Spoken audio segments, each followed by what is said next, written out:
Welcome to part 4, Reclaiming Reason, a social imperative on ethical engagement. This is a continuation of my 4-part series on Kant. If you've been following along, I thank you very much. Part 1A was waking up from the dogmatic slumber, and that was a deep dive mostly on Leibniz, Hume, and the limits of reason.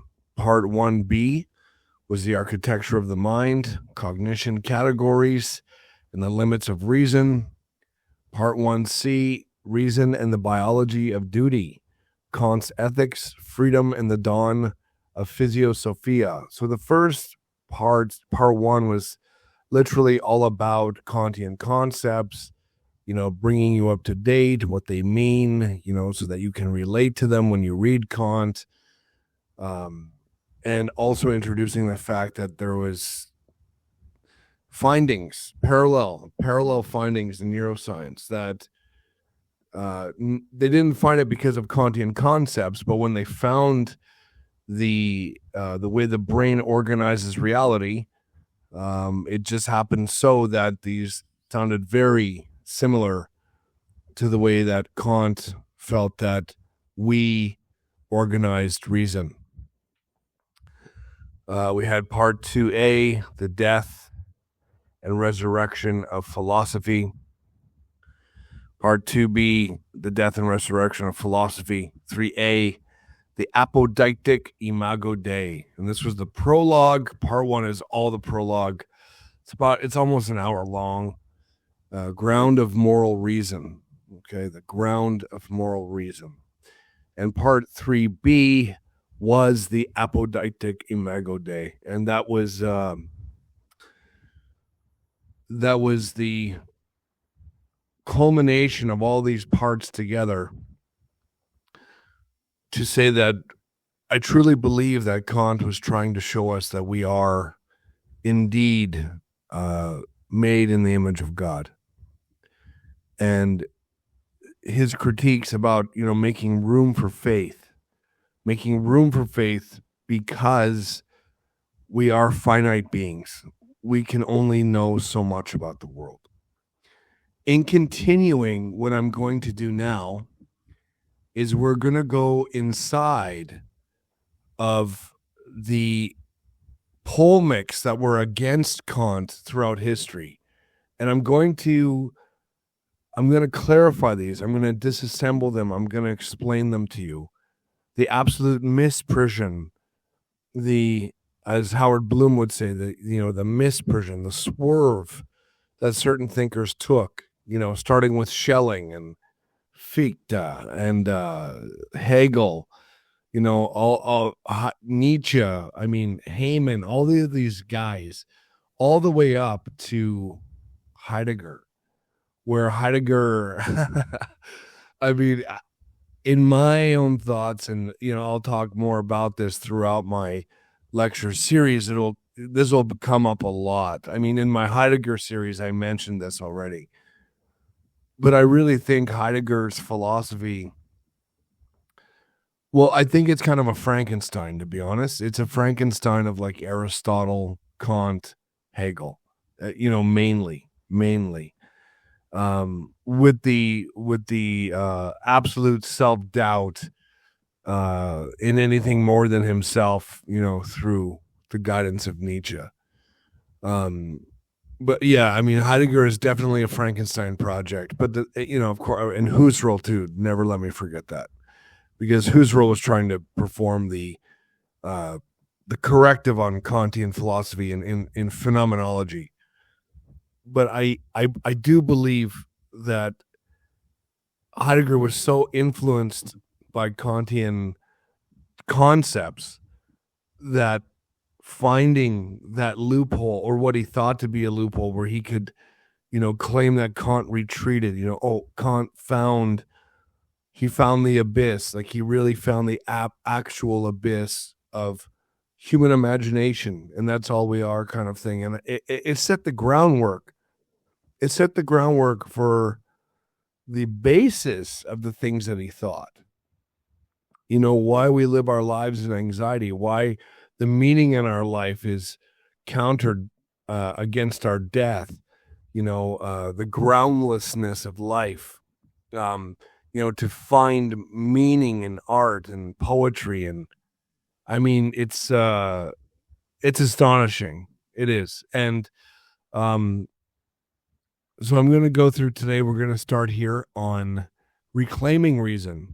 I love Kant to death. And after it took me years to understand Kant. So I don't know if you're just joining me now or you've already listened to the lectures before.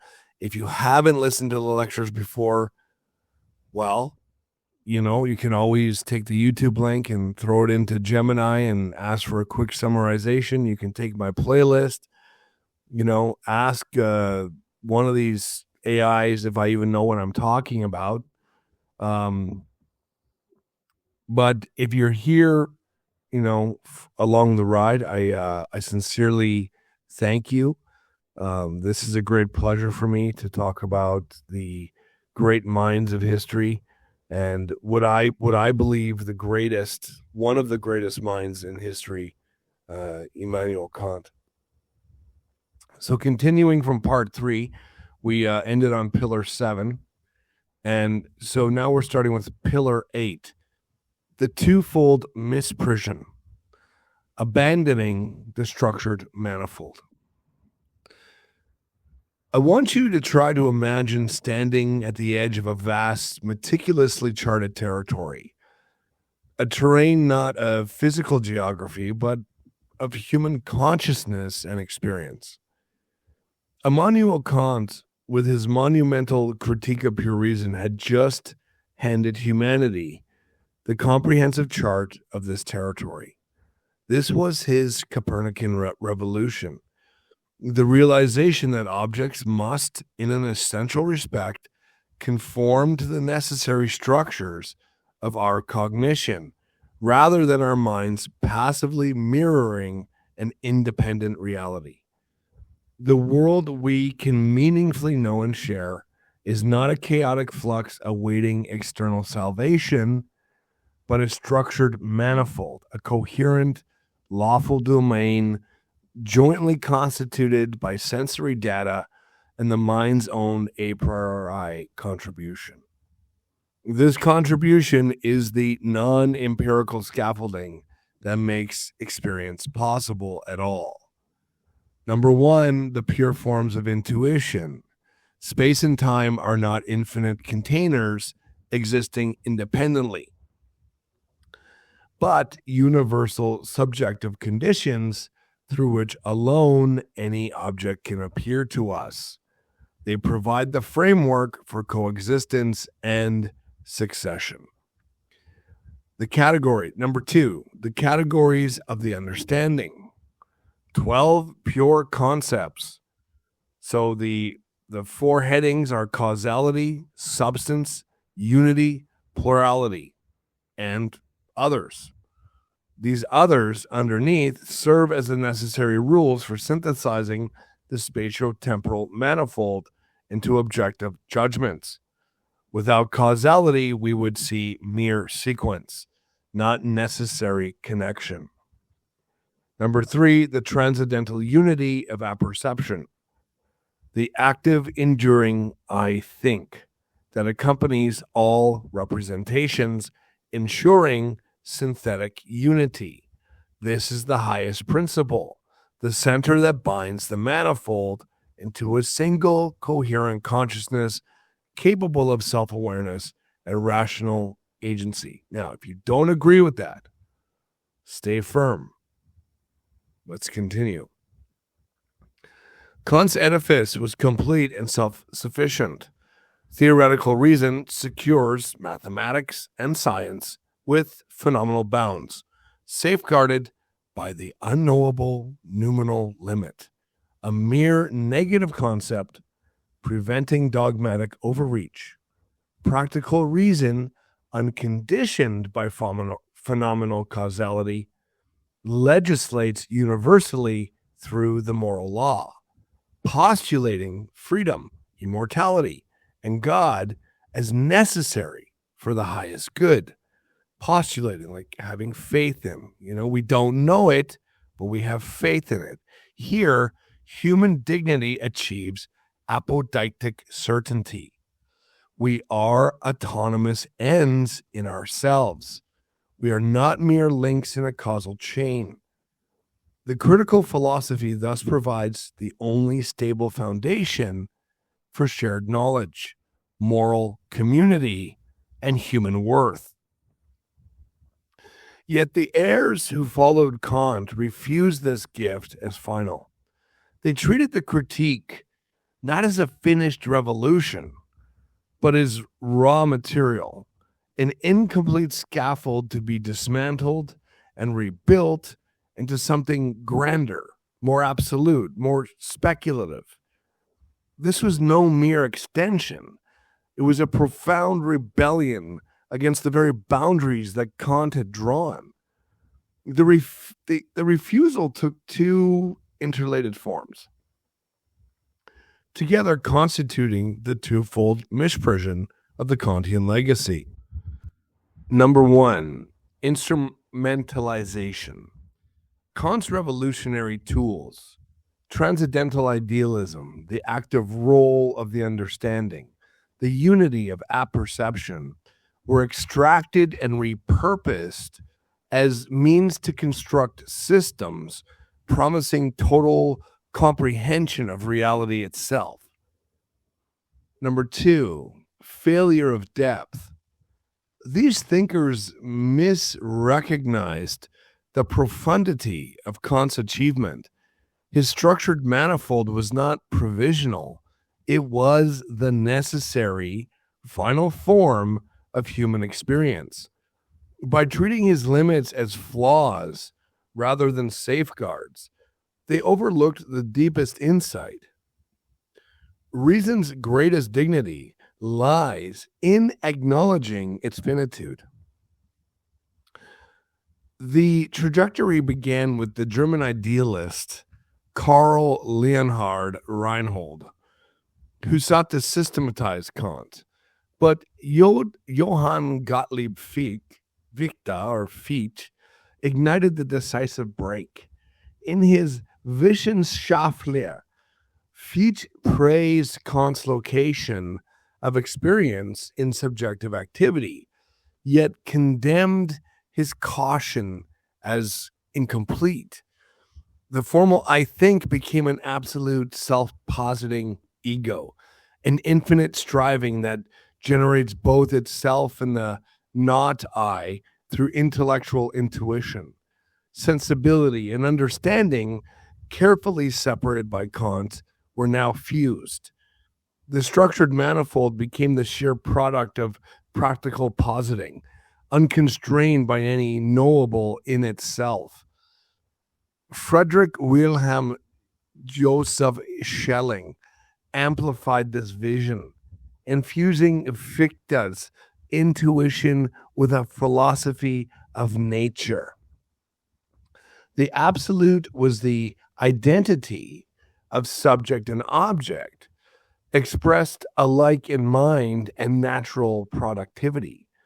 Kant's static categories became dynamic polarities in an unfolding absolute process. Nature itself revealed spirit's self-realization.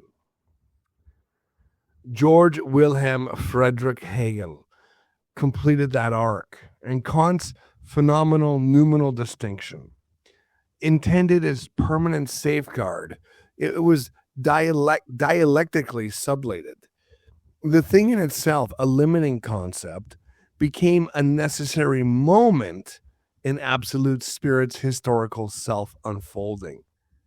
The bounded manifold of finite cognition expanded into the theater of cosmic reason, realizing itself as all reality. In each of these cases, Kant's critical philosophy served as sophisticated means to a speculative end. The architecture of limit was replaced by monuments of absolute knowledge. This is quite ironic given the critique's purpose to curb metaphysical hubris. The misprisions deepened in this 19th century.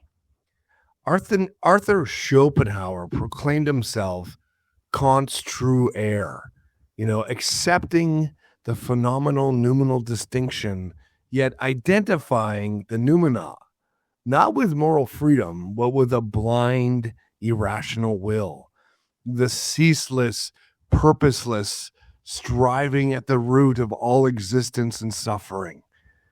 Kant's balanced will as rational faculty of self-determination, enabling moral autonomy, was inverted into a metaphysical force of cosmic misery and irreligious Hinduism. This phenomenal manifold, the ordered world of representation, became mere Maya, the Hinduistic or Buddhist illusory veil concealing endless pain. This catastrophic reinterpretation prepared the ground for Friedrich Nietzsche's will to power. Rejecting Schopenhauer's pessimism, Nietzsche affirmed life through creative overcoming. Yet his drive remained a metaphysical principle detached from Kant's rational moral unity. The synthesizing labor of the I think, the condition of coherent experience and community, was overshadowed by perspectival struggle and a will to overcome all, speculatively by all means necessary. All these competing drives to reach the spotlight only for momentary success, while life was this unceasing war against our own selves. This pattern, treating Kant's carefully delineated boundaries as provisional scaffolding rather than final philosophical architecture, merely a launchpad for grander, often metaphysical visions, stands as the defining characteristic of post-Kantian philosophy. The secure, intersubjective world, which Kant meticulously showed to be structured by universal and necessary a priori forms of intuition, space and time, and categories of the understanding, was systematically abandoned. In its place, speculative flights of reason promised a more immediate, deeper, or holistic truth beyond the limits of mere human experience. And let's get really serious about this for a second. Is it or is it not that these guys who found the pure reason in Kantian scholarship and Kantian concepts, is it not true that they were in some way creating a religion of their own, or attempting to? These deep-seated beliefs where Kant owed his knowledge, his life, his faith to God, to Jesus Christ, and to the things that he couldn't know for certain, but he had faith towards. Where these other thinkers took these concepts and almost tried to make them into religions of their own. Undeniably, brilliance abounded in the wake of this rejection, as thinkers like Fichte or Fichte and Schelling and Hegel pushed the envelope of systematic thought. Yet this expansion came at a profound and often overlooked cost. The detachment of philosophical inquiry from the shared constraints of universal human reason, and consequently, the erosion of the very possibility of constructing a stable, shared moral community grounded in universally valid principles. The twofold misprision, the rejection of Kant's epistemological limits, and the subsequent abandonment of his ethical foundation, this marks the great swerve in modern philosophy. This is not merely a technical historical curiosity to be cataloged in textbooks, but a fundamental fracture with deep and enduring human consequences. When the structured manifold of experience, guaranteed by the unity of apperception and the fixed categories, erodes the necessary conditions for universality are lost, universality yields inexorably to private vision, to the brilliance of individual speculative insight that cannot be validated by or imposed upon all rational beings.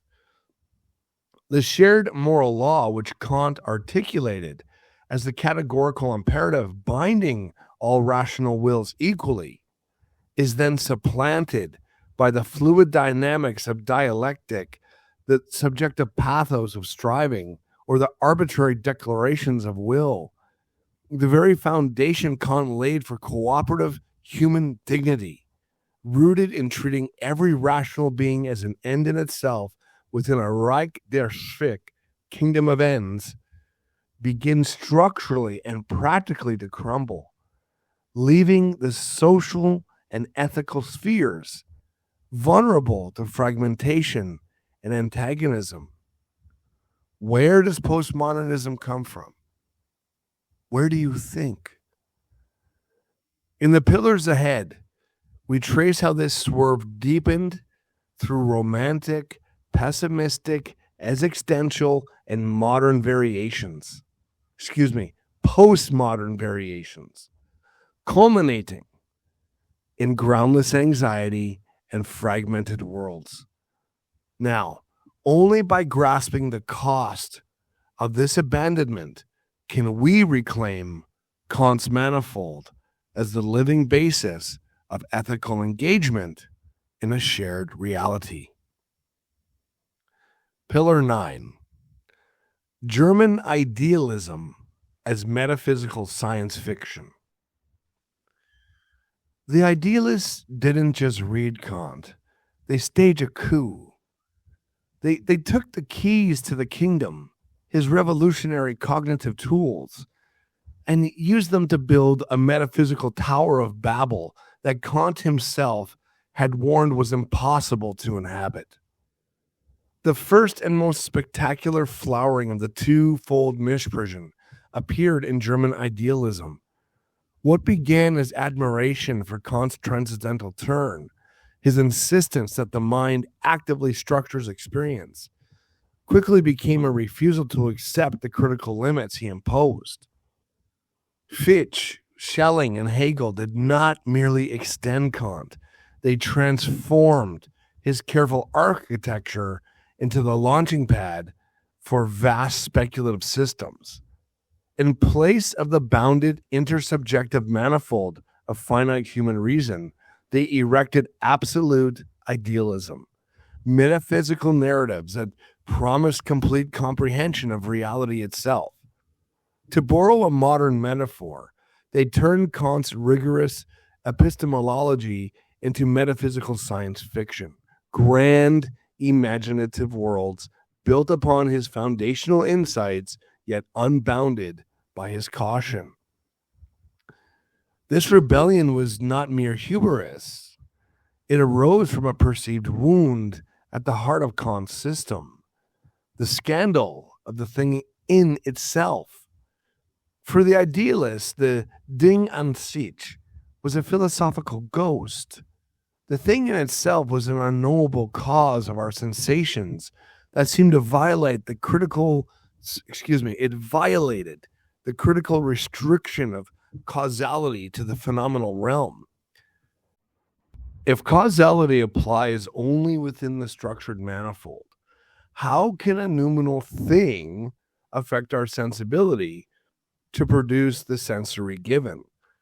Kant intended this limit as a safeguard, preserving science within appearances while securing moral freedom in the nominal.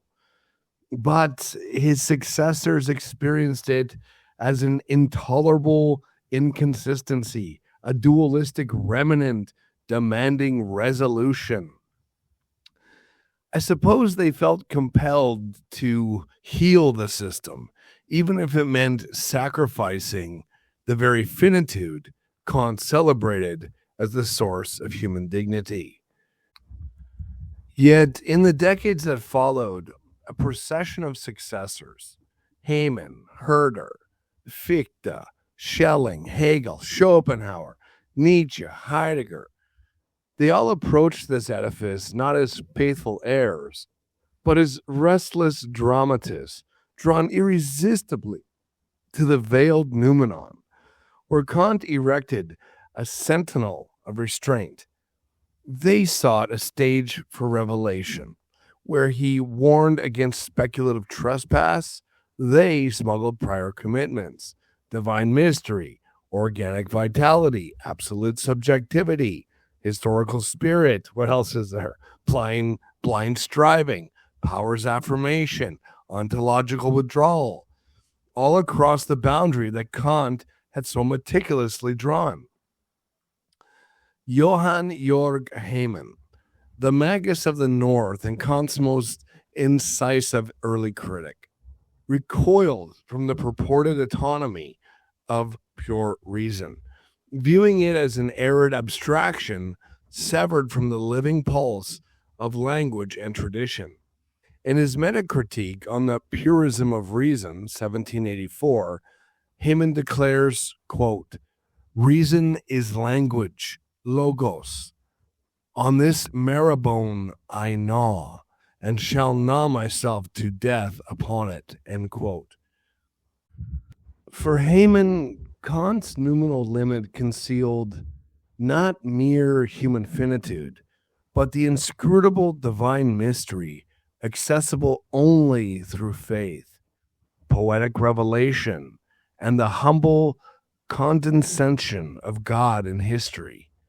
The thing in itself becomes not negative boundary, but luminous enigma, a portal of theophany, rather than the critical restraint. Hamann thus smuggles Lutheran piety and hermeneutic humility into Kant's evacuated space, transforming epistemological caution into mystical invitation. Johann Gottfried Herder, Hamann's protege, further visualizes the noumenon as the organic ground of cultural becoming. In Ideas for Philosophy of History of Humanity, 1784 to 1791, Herder conceives human development as emergent from invisible forces of nature and spirit. Quote, "The human soul is a force that develops itself according to its own laws," end quote. The noumenal domain, far from unknowable limit, pulses with creative vitality, an imminent evolutionary potency driving linguistic, artistic, and national expression. Herder smuggles vitalist metaphysics and romantic nationalism across Kant's boundary, reconceiving the thing in itself as the hidden spring of historical organicism. Johann Gottlieb Fichte, he openly acknowledged Kant's revolution. The subject, not passive recipient, he did agree this was the source of the objective order. Yet Fichte, or Fichte, could not tolerate the lingering dualism Kant preserved, the unknowable thing in itself as limit on theoretical knowledge, safeguarding moral freedom in the noumenal realm.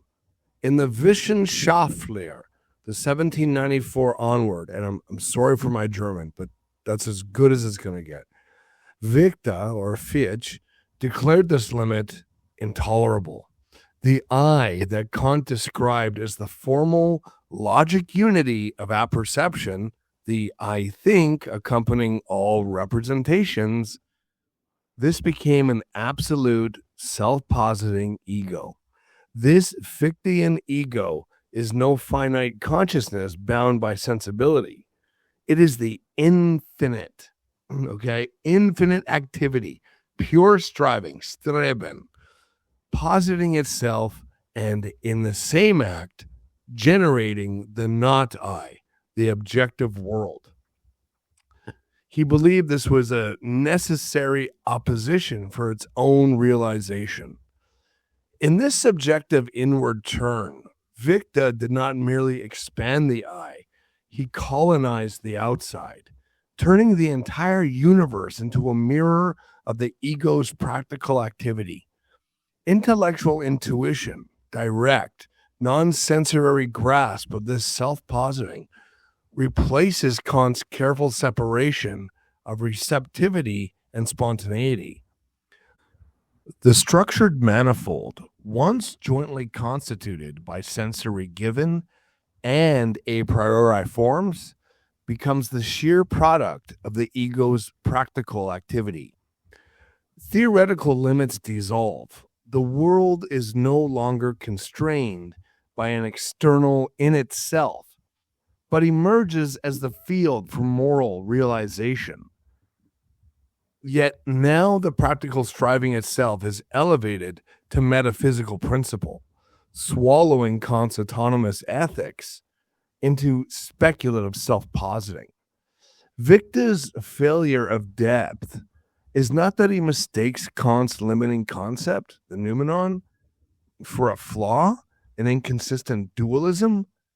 It's that he's missing the depth of Kant's insight that this very limit is what secures practical reason and human freedom.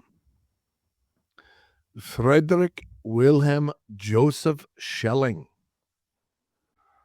And Schelling deserves a parable, more so than anybody else.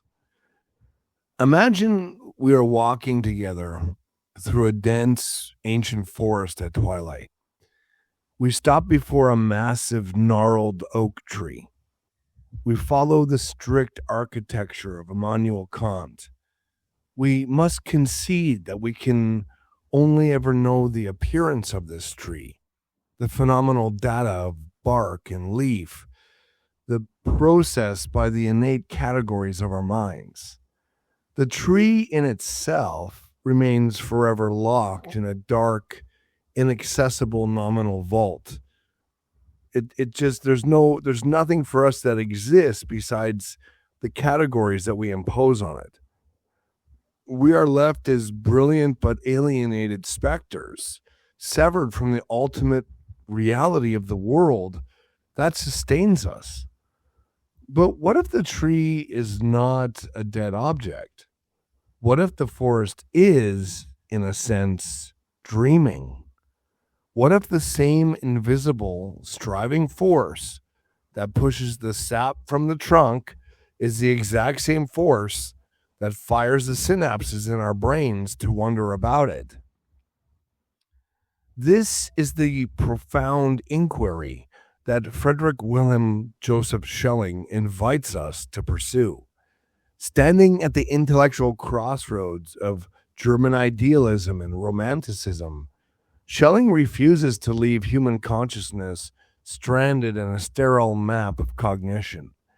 Instead, he infuses Kant's untouchable noumenal realm with an unconscious creative potency.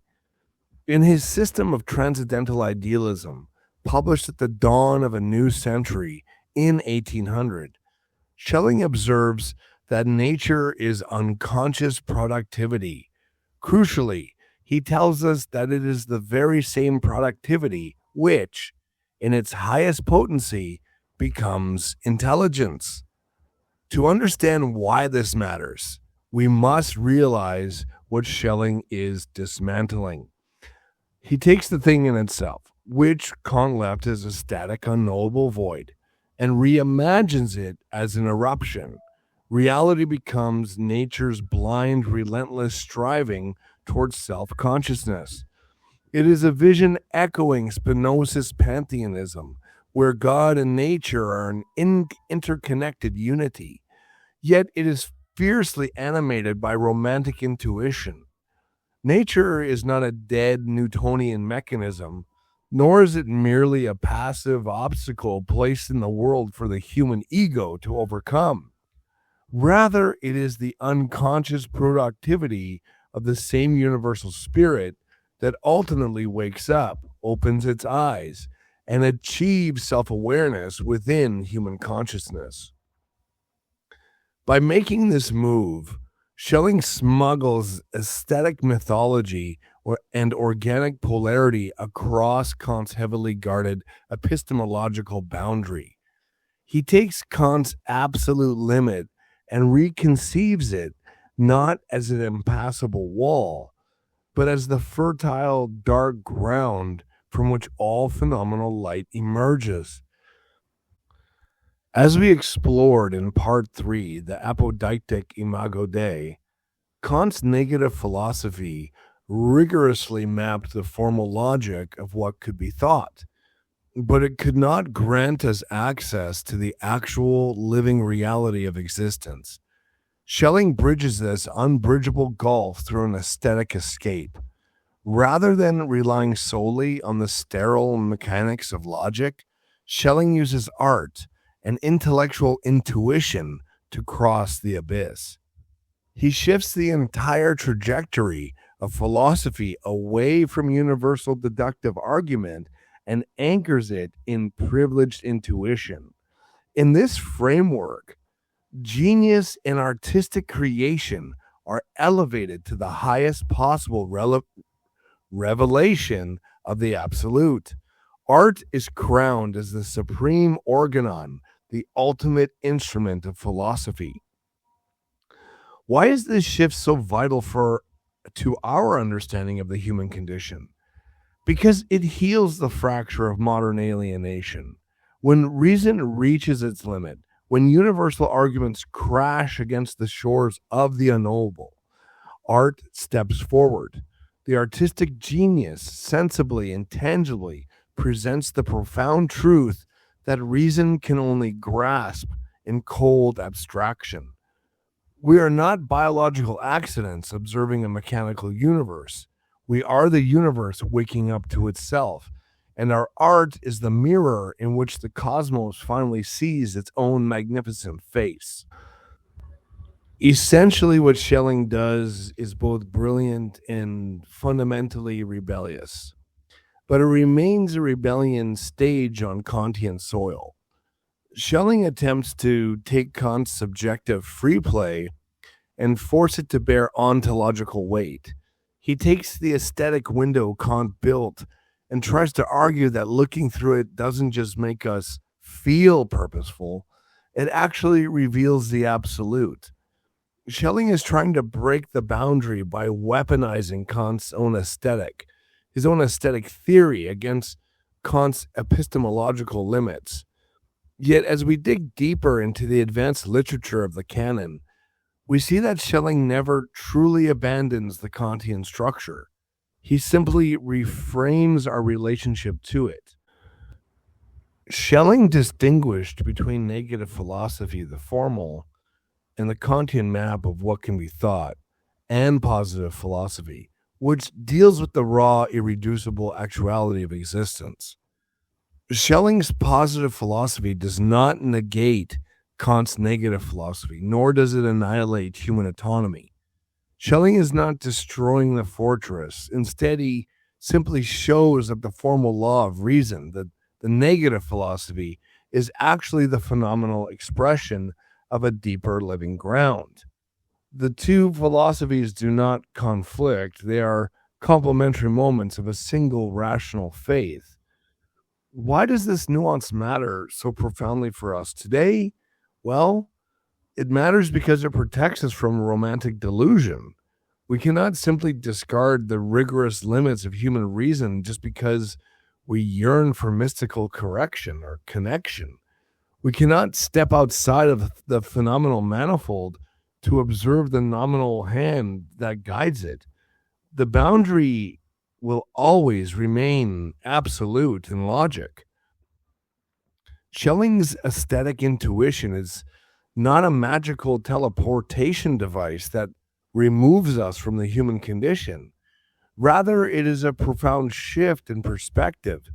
He shows us that while we are still bound by the categories of space, time, and logic, the very fact that we can experience the free play, Kantian free play of beauty, suggests that our cognitive machinery is, I guess, built, or is designed with the frequency of the divine. We have not escaped the fortress, but through art, intuition, and ultimately faith, we realize that the fortress itself, it's not a prison, it's a temple. We are still using Kant's concepts, but we are using them to point toward a horizon that logic alone can never reach. And nothing can reach it. Okay? This is not a limitation in the way that, like, if you're driving and the road is blocked, it's like if you're driving and you come to the very end of the world, it's kind of like you get out of the car and you have a little bit of a party, like you have a little bit of a celebration. It's not so bad after all. Okay. It's celebrating that whatever we don't understand, life is something good, and something out there, which we call God, truly loves us. And of course, next up, the man, the myth, the legend, George Wilhelm Friedrich Hegel,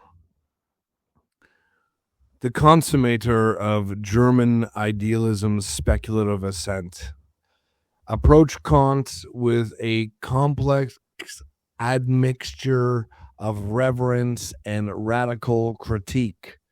In his Early Faith and Knowledge, 1802, Hegel praises Kant for awakening philosophy from dogmatic slumber, yet faults the critique for entrenching dualism. All right, so how is this going to work? The thing in itself remains an abstract beyond, caput mortem of abstraction, that renders reason finite and alienated. Hegel deemed it necessary to invert Kant's negative noumenon, transforming the unknowable limit to the dynamic motor of rational self unfolding. In The Science of Logic, 1812, 1816, he argues that the in itself is not inert substrate, but becomes for itself through negation, quote, the truth of the in itself is that it is for itself, end quote.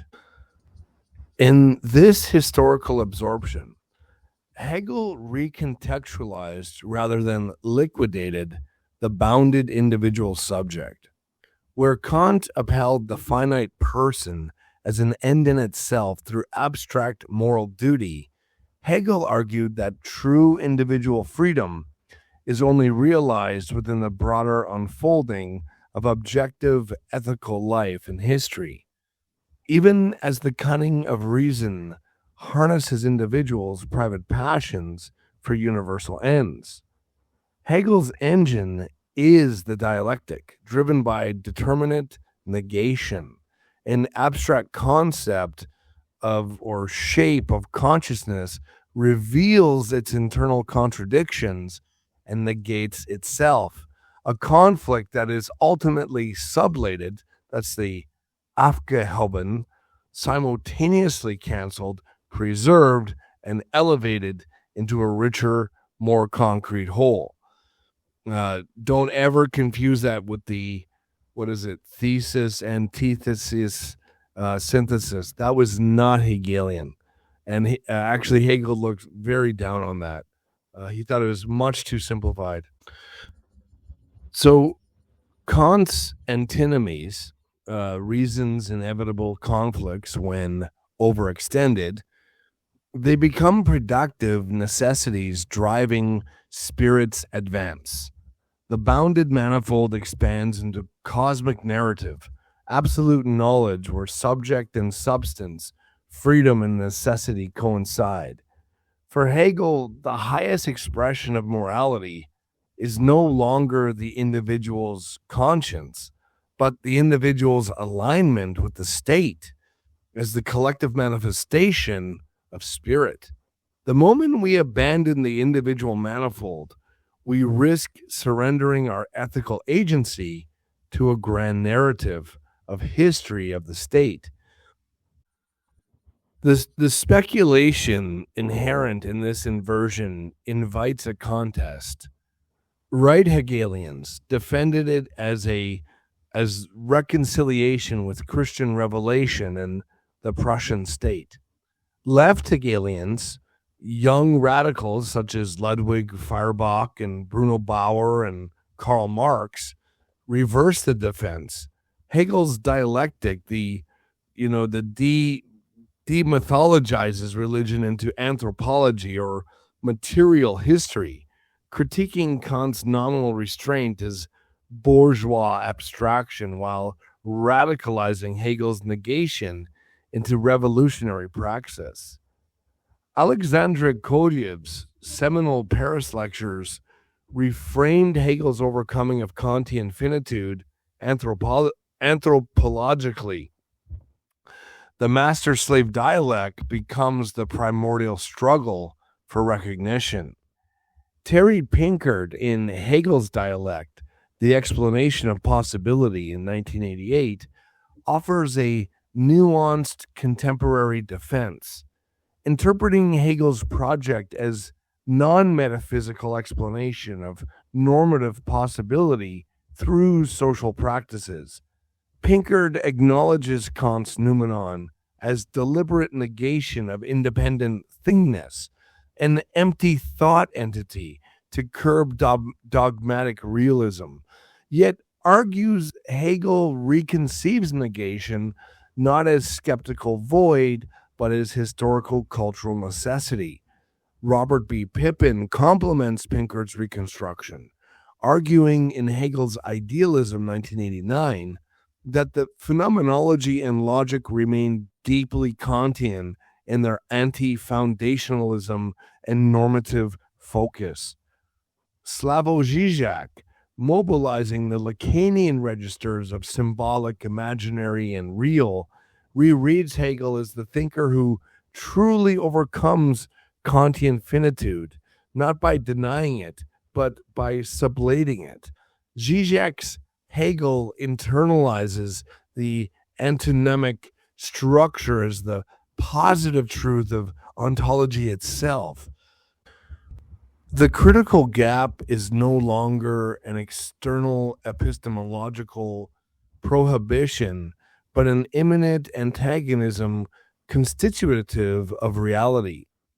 This is articulated through the concept of ontological parallax. Being is irreducibly split by the displacement between perspectives. The parallactic shift reveals what appears as a mere epistemological limitation in Kant. The non-accessibility of the thing in itself is in fact the ontological non-coincidence of the thing with itself. Every posited identity harbors an excess of negation, a traumatic real that resists symbolization and bars closure. The absolute, therefore, is the processual failing of totality, sustained precisely by the eradicable parallax gap that prevents reality from ever coinciding with itself. Hegel does not overcome Kant by penetrating the nominal veil, but by demonstrating that the veil was always the thing itself. The real as the internal limit that renders every phenomenon inconsistent, split, and dynamically incomplete. This parallax demonstrates that all totalizing systems, political, scientific, or conceptual, are inherently marked by a fundamental antagonism. Any attempt to synthesize these contradictions into a unified totality invariably generates new sites of conflict. This internal tension is not a generative failure, but the system's motive force. The parallax gap is the condition that propels the evolution of ideas in historical becoming. However, from a rigorous Kantian perspective, this parallax maneuver is the ultimate category error. Zizek and Hegel illegitimately translate an epistemological boundary, how we know, into an ontological wound, what reality is. Kant's noumenal limit is a prophylactic safeguard to make room for practical freedom. It is not a traumatic, real constitutive of the universe itself. By projecting the mind's antonymic conflicts directly onto being, the Hegelian tradition assumes that human cognitive failure is the secret architecture of reality. Kant warns us that this is precisely the illusion of the transcendental dialectic, mistaking the subjective necessity of our logical connections for the objective structure of the cosmos. Physiosophical note: the phenomenal roots of the Hegelian illusion. How did a thinker as brilliant as Hegel fall into this grandiose illusion? Contemporary neurobiological research provides compelling empirical data in the phenomenon of firing rate adaptation in the brain's hippocampal formation. The brain's spatial architecture exhibits a dual character. A hexagonal grid cell network provides an invariant fixed metric structure, a physiological correlate to Kant's a priori forms of intuition, that organizes the phenomenal manifold. Superimposed upon this static grid are theta phase oscillations, rhythmic waves that drive active, future-orientated sampling. The result of this rhythmic adaptation is a necessary compression of experienced locations in space while simultaneously projecting or precessing forward to anticipate the next moment. This dynamic dual action, compressing the was to project the will be, fosters maximally efficient spatial navigation and future-oriented action selection. Hegel's celebrated dialectic finds an unwitting and profound homology in this oscillatory striving of the brain. The neural system literally negates present moment via adaptation to move towards a more advanced, integrated state via phase precession. Now, here, however, we must maintain a critical distinction. Hegel's powerful rhythmic negation, the very engine of the dialectic, finds a structural phenomenal correlate in the material dynamics of life. Yet this biological grounding must not be mistaken for the source of rational necessity. The brain's oscillatory dynamism operates strictly within the invariant Kantian grid. It does not transcend to achieve absolute knowledge. Consequently, while Physiosophia acknowledges the biological reality of this rhythmic striving, it also exposes Hegel's ultimate category error, elevating a phenomenal mechanism of spatial navigation into a metaphysical absolute. Hegel mistook the biological engine of finite anticipation for the cosmic unfolding of spirit, wrongly assuming that the mind's internal tension could sublate the nominal boundary itself. German idealism thus terminates in an oppressive totality, By claiming to have sublated all limits into absolute knowledge, Hegel left no theoretical space for the brute, irrational reality of finite suffering. The individual manifold was swallowed by the march of historical spirit. It is precisely this suffocating, rationalized totality that would provoke the next catastrophic swerve. Arthur Schopenhauer's violent reaction, tearing down the dialectic to expose the blind, hungry will beneath. And that's going to bring us to Pillar 10, Schopenhauer's blind will, the pessimistic inversion and the seeds of nihilism. Quote, Schopenhauer didn't just disagree with the idealists. He despised them. While Hegel saw a grand, rational spirit unfolding in history, Schopenhauer saw something much darker beneath the surface, a blind, hungry, and purposeless will that uses our reason as a mere tool for its own endless survival. End quote. The inversion of the noumenon. Arthur Schopenhauer, solitary and acerbic in his Frankfurt retreat, acknowledged Kant with unparalleled reverence, hailing him as the most important phenomenon which has appeared in philosophy for 2,000 years. Yet this admiration masked an audacious inversion. Schopenhauer, positioning himself as Kant's true successor and corrector, populated the nominal domain with blind, insatiable will. Quote, the will considered purely in itself is devoid of knowledge and is only a blind, irresistible urge, end quote. Where Kant rigorously prohibits positive knowledge of the thing in itself, confining it to negative boundary status, Schopenhauer claims direct access through inner self-observation and aesthetic denial. Quote, we ourselves are the thing in itself. We are now no longer dealing with a mere phantom, end quote.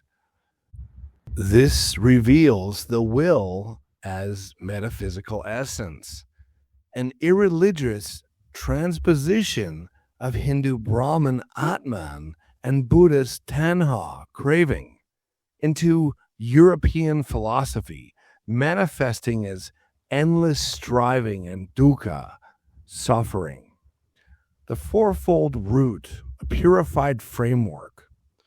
Schopenhauer's claim to have pierced the nominal veil rests on a purified transcendental framework established in his early work.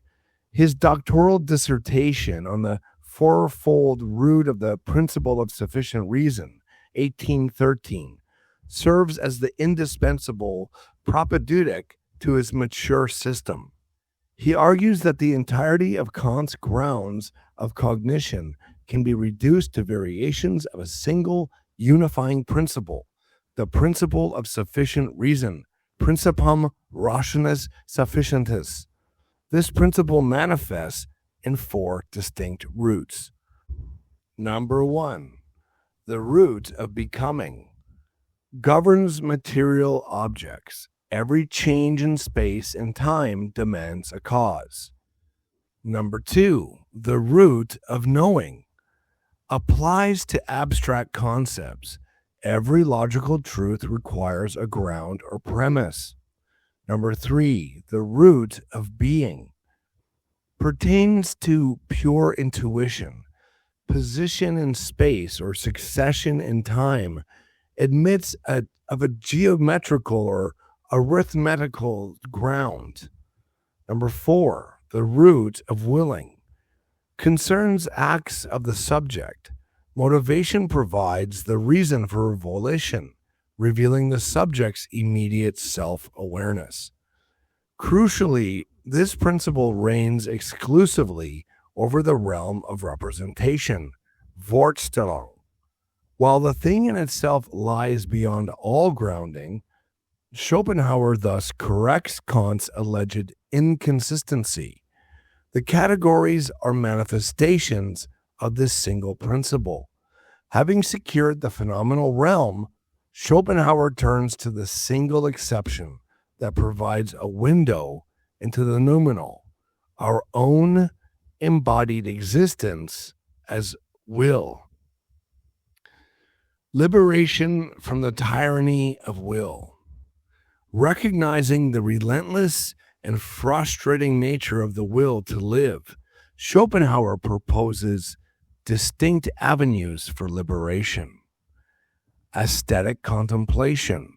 When a subject engages in the pure perception of an artwork, the Platonic ideas, the subject is transformed into a pure, will-less subject of knowing. The intellect is released from the servitude to the will's demands, granting a fleeting suspension of pain. Ethical compassion. One recognizes the shared essence of suffering, the universal will in all beings. The suffering of the other is felt as one's own, prompting acts of justice and benevolence. Aesthetic denial of the will. The highest path, involving a radical self-abnegation, rejecting pleasure, comfort, and self-preservation.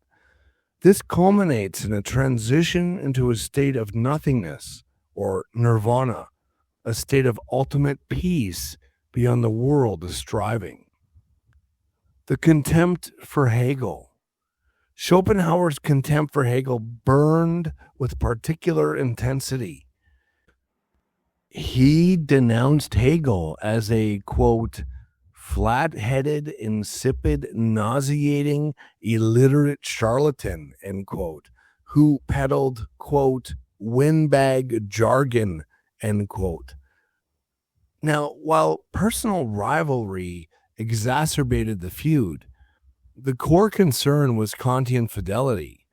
Hegel smuggled theology into ontology, whereas Schopenhauer claimed to identify the thing in itself metaphysically without Hegel's monstrous amplification of errors. Where Hegel sought to sublimate Kant's boundary into a rational process, Schopenhauer sought to breach it through metaphysical identification. The faithful betrayer. Schopenhauer presented himself as Kant's faithful yet necessary betrayer, the irreligious Judas who fulfilled the master's unfinished task. He insisted that equating the thing in itself with will completed Kant, who, quote unquote, left the door open. Through practical reason, of course. Yet this is a masterful misprision. Kant's will manifests as rational causality, autonomous legislation surpassing impulses. Schopenhauer inverts this. Will becomes the blind, irrational urge itself, the animal impulse elevated to metaphysical principle with intellect as its secondary tool. Contemporary scholarship and influence. This misprision has led scholars like Christopher Janaway to advocate for a restrained, phenomenological reading of Schopenhauer's will. In this view, will is the ceaseless, observable reality of impulse and desire as it is directly experienced within the physical organism, a therapeutic diagnosis of suffering's origins. Schopenhauer's pessimistic metaphysics exerted profound influence. Friedrich Nietzsche, initially a disciple, later broke away, reconceptualizing the blind will into the affirmative Will zur Macht, will to power. Simultaneously, Sigmund Freud appropriated the concept of the blind, unreasoning will and rebranded it as the unconscious id. Freud's concept of sublimation served as a psychological mirror to aesthetic denial, rerouting raw instinctual energy into socially acceptable creative and intellectual activities. Physiosophical note: the unending will and the rhythm of existence. Within the framework of physiosophia, the ceaseless striving that Schopenhauer identified finds a striking phenomenal correlate in the persistent biological drives of the brain. The non-teleological character of his will mirrors the dynamics of the left-right alternating theta sweeps observed in hippocampal and cortical circuits. These oscillatory patterns function as an engine of continuous anticipation, relentlessly compressing sequences of experience and projecting toward future states without inherent cessation or closure. However, we must maintain our critical firewall. Schopenhauer's fatal error was elevating this biological, phenomenal mechanism of restless neural anticipation into a metaphysical absolute. He mistook the brain's rhythmic engine of finite survival for the nominal essence of the universe. Consequently, his resulting prescription of ascetic denial, while perhaps a tempting retreat into an era of consumeristic excess, it represents a total surrender of Kantian practical reason.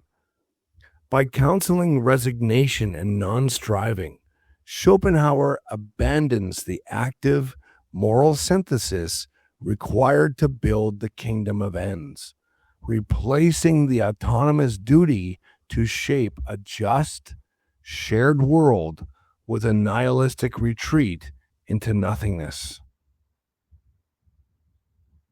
Pillar 11. Nietzsche's Will to Power. Mistaking struggle for perspectival chaos and the culmination of misprision. The trajectory of misprision reached its aesthetic and destructive peak in Friedrich Nietzsche. Friedrich Nietzsche, wandering the alpine heights of Sils Marie or pacing the Turin streets in his final lucid years, inherited Schopenhauer's volitional noumenon, yet executed a decisive inversion, transmuting pessimistic denial into affirmative becoming. Where Schopenhauer gazed upon the blind will and counseled ascetic denial, Nietzsche rejected resignation and embraced the drive itself. He accepted the fundamental error that reality's core is irrational striving rather than rational law, but transvalued it. The blind hunger became creative command, suffering the price of greatness, denying the weakness of slaves. Where Schopenhauer looked at the blind will and recoiled in horror, seeking the no of the saint, Nietzsche divinized it, transforming the blind hunger into a creative command, finally severing the I think from its duty to the truth and binding it instead to the service of power. The break crystallizes across his oeuvre, his body of work. Early discipleship in the Birth of Tragedy, 1872, embraces Schopenhauerian metaphysics, positing Dionysian instinct fused with Apollonian form as aesthetic redemption from blind will's suffering. Mature works reject ascetic negation as nihilistic life denial. On the Genealogy of Morality, third essay. Revaluing denial into joyous self-overcoming. Nietzsche's will to power, Will zur Macht, is the culminating detachment from Kant. In words like "Thus spoke Zarathustra," 1883, 1885. Beyond Good and Evil, 1886. And On the Genealogy of Morality, 1887. He inherits Schopenhauer's metaphysical will, yet inverts its valuation. Life is eternal becoming, ceaseless overcoming, no telos, no reconciliation, only the play of forces. The will to power is the fundamental drive, not mere survival, but enhancement, growth, domination through creation and destruction. Will to power, physiological at core. Quote, the world seen from within would be will to power and nothing else, end quote, Beyond Good and Evil. This interprets existence as hierarchical striving, not substance ontology. Nietzsche dismisses the thing in itself as grammatical fiction and metaphysical residue. The thing in itself, which would be precisely the pure truth without consequences, is also, even for the creator of the doctrine of the thing in itself, ungraspable and entirely indifferent. The thing in itself is nonsense. We have no right to posit such a dualism, end quote. Beyond Good and Evil. In Twilight of the Idols, he extends this hammer blow in how the true world finally became a fable, tracing the Platonic Christian Kantian error. Kant's true world remains unattainable for now, but promised for the sage, the pious, the virtuous man. A consolatory fiction preserving ascetic ideals amid critical skepticism.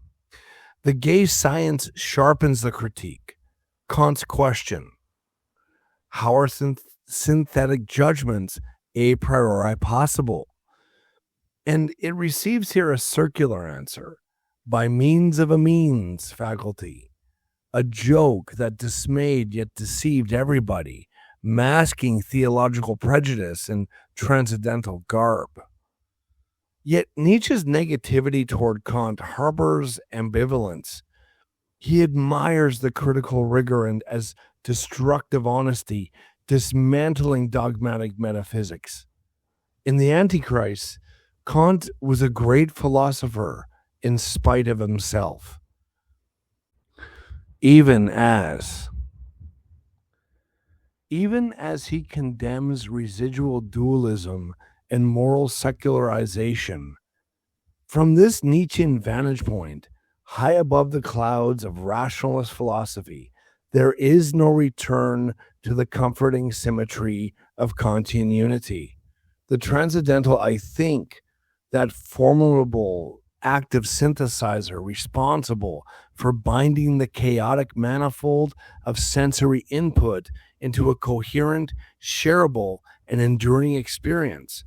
It is not merely challenged, it is utterly dissolved, reduced to nothing more than a temporary bundle of competing self-interested drives. The subject in this radical perspective is posited as a living fiction, a grammatical necessity rather than a metaphysical substance. Being rather than a stable essence becomes a perpetual masquerade, one mask after another donned by competing instincts vying for momentary dominance. Apperception's supposed enduring unity, the bedrock of enlightenment epistemology, yields entirely to a fluid, hierarchical system of forces and impulses in constant flux. The stable self is an elaborate post facto rationalization, a beautiful lie woven by the victorious drives. Yet it is precisely here that this captivating Nietzschean misprision confronts what appears to be an insurmountable array of philosophical and experiential problems. If the self is merely a warring nexus of impulses, a temporary coalition of drives, how could there possibly be a unified, continuous feeling of a person? How can we account for the cohesive, singular experience of thirst quenched, of profound hunger satiated, or of a joy or sorrow that is merely observed but endured by one continuous entity? The sheer fact of consciousness experiences a radical, unambiguous continuity. I am thirsty before the water, and it is the same I who is not thirsty after. If the transcendental I is nothing but an illusion, a convenient grammatical placeholder, who or what bridges these temporarily and emotionally distinct states? Who is the continuous experiencer of memory, of growth, of a life story? The model of a plurality of competing drives merely hosting a conscious spotlight, illuminating whichever impulses has seized temporary control. It sounds less like a compelling theory of a sovereign self-creation and more like a terrifying narrative of a parasitic infestation.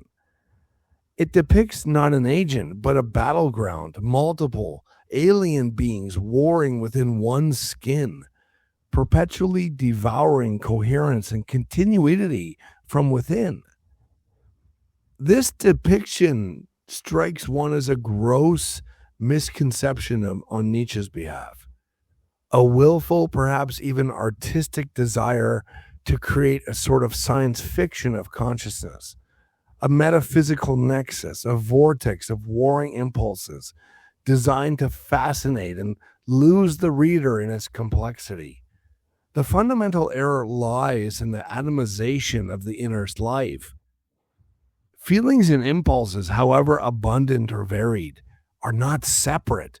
They're not separate hostile people vying for control. On the contrary, the very abundance, complexity, and variation of feeling, impulse, and thought is what forms the quality of the unified, continuous experience. The unified self is not the suppression of variety, but the harmonious, albeit dynamic, integration of it. The complexity is the definition of the single, unified self, not its undoing. Nietzsche perceives Kant's project as culminating the ascetic ideal, Christian morality transposed into reason, the categorical imperative demanding duty for duty's sake reeks of slave morality, self-denial masquerading as universality, suppressing vital instincts under rational command. The improvers of mankind. This secularization reaches apex in the aesthetic ideal dissected in On the Genealogy of Morality, third essay, where Kantian disinterested duty exemplifies priestly resentment, or resentment, self-torture elevated to universal law. The thing in itself perpetuates dualism. Phenomenal world as mere appearance, nominal as unknowable beyond, echoing Platonic forms and Christian heaven. Fictions consoling weakness. Perspectivism dissolves Kantian universality. Truth, not transcendental legislation, but interpretive enhancement of life. There are no facts, only interpretations. Will to power names its victories. Truth, universality collapses. The shared world fragments into private warfare. Contemporary scholarship divides along interpretive lines. Analytic readers, Maud Mayer Clark, Brian Leiter, defend will to power as naturalistic psychological hypothesis, anti-metaphysical in intent, continental traditions. Gilles Deleuze, Nietzsche and Philosophy, 1962, radicalized it as a differential multiplicity, affirmative ontology of forces. Oh, how could one ever even dream of comparing Nietzschean thought with Kantian concepts? It's like trying to compare Darwin to Shakespeare or Freud to, recent neuroscientific findings. Kant was philosophy in its purest form, meticulously mapping the a priori boundaries of human cognition and securing the absolute universal dignity of the moral law. Nietzsche, by contrast, was probably an avid reader, definitely a cryptic enchanter, strived to be a dramatist, and always remained a skeptic, a metaphysician, and a poet. The will to power was, at its core, Nietzsche's tragic willingness to smash every idol that stood before him or in his way, leaving his own philosophy as some sort of testament to undying tragedy, a spectacle akin to Hamlet's mousetrap to catch the conscience of the king, or Macbeth's final, defiant madness in the face of inevitable death. Physiosophia illuminates the will to power's physiological resonance without reductive closure. Contemporary neurological models reveal the empirical architecture that makes the transcendental I think possible, and it is fundamentally unifying, not fragmenting. The entorhinal hippocampal lattice, hexagonal grid cells, and theta sweeps orchestrates coherent navigation through time and space, compressing perspective paths into unified trajectories. Left, right, alternating theta sweeps manifest predictive striving, forward extension sampling futures amid uncertainty, compressing sequences for efficient remapping. The homology deepens in the rhythmic alteration of theta sweeps themselves. Left-right directional switching across successive cycles actively prevents directional bias and overfitting to a single perspective. This is preserving the isotropic coherence of the spatial manifold amid constant remapping. This oscillatory reversal is the physiological imperative that sustains unified, flexible consciousness. Without alternation, the system would collapse into rigid, one-sided fixation. Alternation provides the phenomenal, physiological correlate for what Nietzsche conceptualized as the will to power, the negation of the current trajectory to project wider possibility, preserving consciousness coherence precisely through relentless perspectival shift. Nietzsche felt the rhythm of this biological switching, this restless oscillatory engine of finite anticipation, and committed the ultimate poetic category error. Because he was a dramatist and a metaphysician rather than a pure philosopher, he elevated a physiological mechanism of spatial exploration into a cosmic absolute. He interpreted the brain's necessary adaptive switching as a mandate for perspectival warfare and chaotic unleashing. Nietzsche's multiplicity of drives, hierarchical yet fluid, commanding and obeying in ceaseless reconfiguration, it mirrors this neural refusal of unilateral direction. But where the neural sweeps exist to sustain unified consciousness, Nietzsche's vision regresses towards mental illness, a will to decolonize the manifold's unity into chaotic unleashing, a will to death masquerading as a life affirmation. He mistook the biological necessity of striving for a tragic metaphysical script. The Übermensch embodies this scorn, rejecting communal integrity, viewing empathy and mutual recognition as weakness, herd morality chaining the strong. Like a lone wolf rejecting even the pack's nature, he overcomes life itself, finding it agonizing, insufficient, a fable to defeat. The misprision is twofold and complete. First, instrumentalization, Kant's practical reason, once autonomous legislation for a kingdom of ends, is recast as slave morality, resentment of the weak inventing good to cripple the strong. Second, failure of depth. Nietzsche mistakes the synthesizing labor of the I think, necessary for a coherent world and moral community, for a mere habit, epiphenomenon, or of deeper struggle. His perspectival chaos, born of vengeance, merely dismantles the structured manifold, paving the way for the groundless existential anxiety of the 20th century. Pillar 12, Heidegger's Abyss, the existential misreading and the deepest divergence.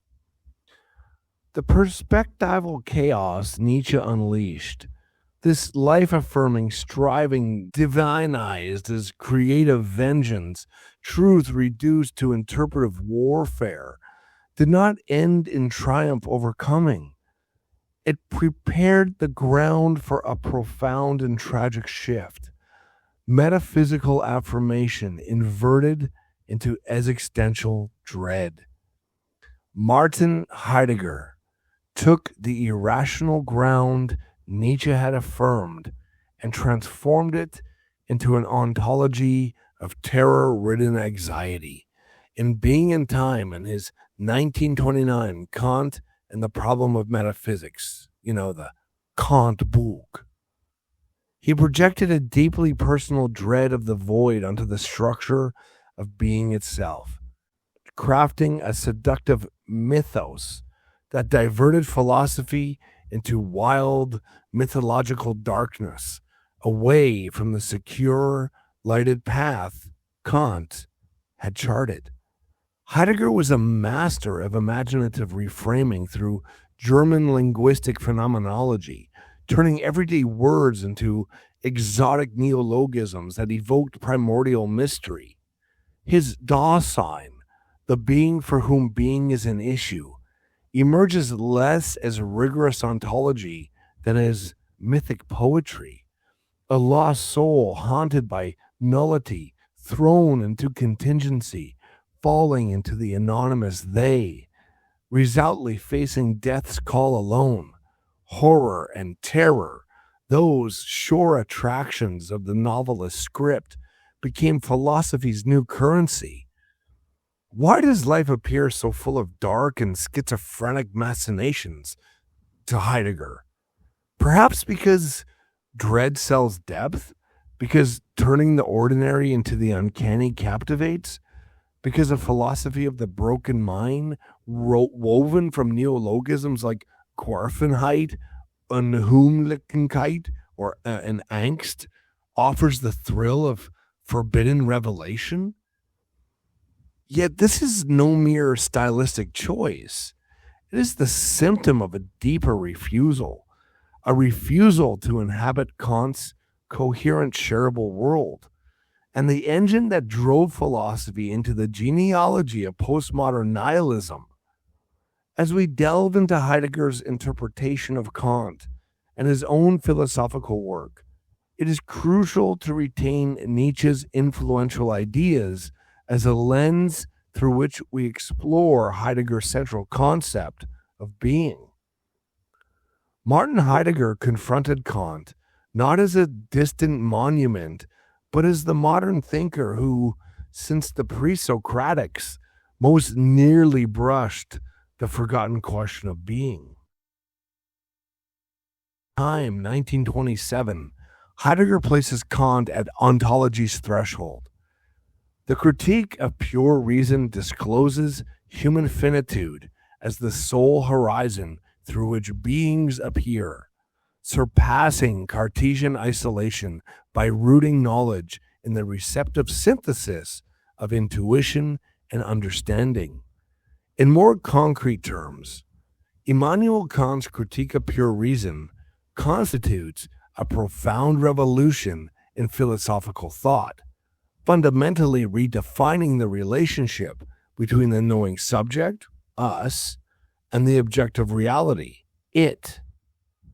By establishing human limitation, the inherent structure of our cognitive faculties as the inescapable and only scope through which reality, or the phenomenal world, is perceived and understood, the work successfully moves beyond the philosophical quagmire of Cartesian individualism. The Cartesian model, rooted in the cogito, often struggled to bridge the gap between the isolated self-conscious mind and the external world. Kant's transcendental idealism resolves this by grounding knowledge not in the private internal certainty of the self, but in the universal, shared, and a priori structures of the human mind. Specifically, Kant anchors all legitimate human knowledge in the interdependent receptive synthesis of two core cognitive powers: sensible intuition and understanding. Sensible intuition is the receptive faculty that provides the raw manifold of sensory experience, which is passively organized by the a priori forms of intuition, space and time. These forms are not external realities, but necessary preconditions for any experience whatsoever. Understanding is the spontaneous faculty that actively processes this raw experience by imposing the categories such as substance, causality, and reciprocity. These 12 a priori concepts are the universal rules of thought that render our experience coherent, structured, and intelligible as objects. Quantity. So for quantity, we have unity, and that's viewing an object as a single distinct thing. Plurality, it's recognizing multiple things of the same kind. And totality, viewing a set of things as a complete whole. The second category is quality, reality, the isness of presence or of something in experience. Negation, the absence or notness of something. Limitation, defining the boundaries between what something is and is not.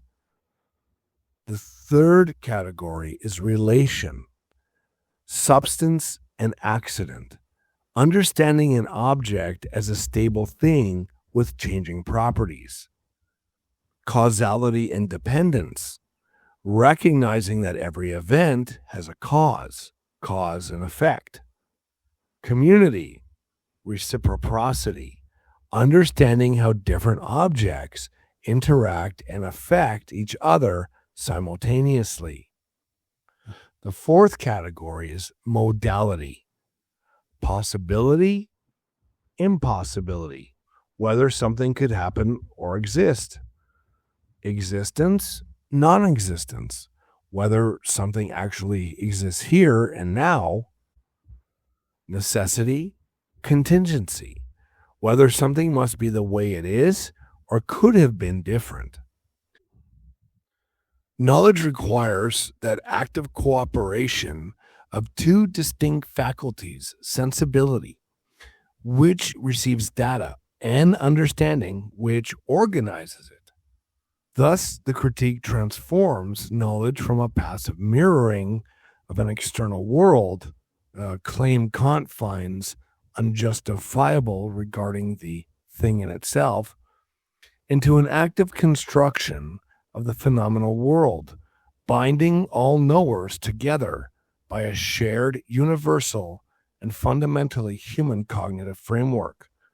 Yet Kant, Heidegger insists, remains captive to metaphysics, ancient prejudice, treating being as eternal presence rather than the temporal disclosure, subordinating the abyssal ground he glimpsed to safeguard his epistemological scaffolding. The core meaning, Kant almost discovered that existence is fundamentally tied to time and mystery, but he retreated into transcendental logic to keep his philosophy neat and certain, and that is not what he did. That is what Heidegger tried to make people believe that he did. The confrontation intensifies in Kant and the Problem of Metaphysics, the Kant book from 1929, where Heidegger performs a deliberate, almost violent retrieval. According to his interpretation, Kant caught a glimpse of the absolute void, the transcendental imagination, which cannot be reduced to either pure sensibility or to the understanding by itself, and therefore serves as the concealed source.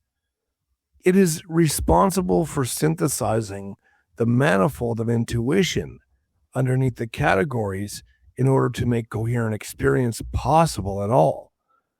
In Heidegger's view, this imaginative faculty originates from primordial temporality, the ecstatic horizontal unity where the past, present, and future extend in unison, thereby unveiling entities within their very being. As stated in the text, the transcendental power of imagination forms the ground for the possibility of ontological knowledge. Heidegger reads the first edition of the Critique of Pure Reason as allowing that both logic and sensory capacity stem from this third deeper faculty, the imagination, inherently temporal because it creates meaning by synthesizing past, present, and future.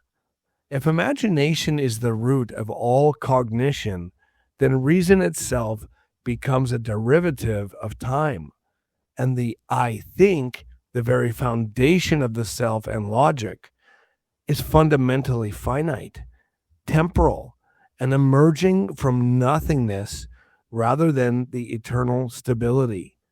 In Heidegger's words, Kant shrank back because this conclusion threatened objective, eternal truth. Overwhelmed by the abyss of finitude, Heidegger believes Kant retreated in the second edition, demoting the imagination to a mere servant of understanding and re-establishing the intellect as a timeless sovereign, effectively burying the discovery that human existence is grounded in time. Heidegger views this retreat as inevitable within a metaphysical tradition that has always equated being with what is permanent, static, and eternally present. A foundation built on time feels to a metaphysician like quicksand. Kant needed the comfort of the eternal and turned away from the anxiety of the temporal self, back to the safety of timeless logical presence. Kant defines time as the pure form of inner sense. All thoughts, feelings, impulses unfold successively within it. Heidegger radicalizes this. Time is not a neutral container, but a static horizontal disclosure. Dasein stretches toward future possibilities, retains past thrownness, and unifies in the resolute present. Kant's noumenon as negative limit becomes for Heidegger withdrawn being, not an unknowable substance, but the self-concealing ground from which beings emerge, a reticence amid everyday absorption revealed only in breakdown. Being conceals itself, forgotten since the pre-Socratics. Heidegger thus smuggles poetic ontology into Kant's boundary, disclosure as aletheia, history as epochs of being sending, darkening Kant toward finite thrownness. This darkening is where modern scholarly battle lines are drawn, manned most prominently by Paul Guyer, architect of the monumental Cambridge edition of the works of Immanuel Kant and primary translator of the definitive English editions. For Guyer, the critique is not a poetic springboard for ontology, but a rigorous, structured attempt to secure the conditions of human knowledge. When he looks at Heidegger's reading, he sees a methodological transgression. Heidegger's insistence on the common root of sensibility and understanding, the transcendental imagination, willfully ignores Kant's own maturation. Guyer points to the B edition, particularly the footnote at B60, where Kant explicitly subordinates productive imagination to understanding, declaring that the three syntheses are ultimately functions of understanding alone, with the imagination serving merely as the instrument. Kant's late Reflexion further treats imagination as derivative, providing decisive evidence that Kant's considered position rejects any independent common root. The debate crystallizes around the famous line, quote, "Thoughts without content are empty, intuitions without concepts are blind," end quote. For Guyer, this discursivity thesis establishes that human cognition requires two separate, irreducible stems. Heidegger's project, which collapses them into a single root, thus directly contradicts Kant's explicit logic, a legislative decree that prohibits the kind of mystical fusion Heidegger attempts. Professor Robert Paul Wolff sees in the same chiasmus not a settled law, but a structural fracture. If intuitions are truly blind and concepts empty, how can they possibly interact? Wolff contends that this gap forces Kant into the patchwork of the schematism, frantically trying to bridge the blind and the empty with the time as a middle term. And you can check out his lectures on the critique of pure reason on YouTube, Professor Robert Paul Wolff. Incredible lectures that actually turn into a polemic. By the time you get to the fifth or sixth, I think it's the fifth lecture, there's a big surprise waiting for you. And a great lecture. I don't agree with the end result, as in I don't even agree with Professor Robert Paul Wolff. But I mean, the man did spend 40 years with the book, and it's a great lecture. Check it out. Where Guyer sees the rule of law and Heidegger a surface duality hiding a deeper unity, Wolff sees an impossible puzzle. In the Transcendental deduction, Wolff argues, Kant vacillates between psychological and logical accounts, never quite resolving the tension.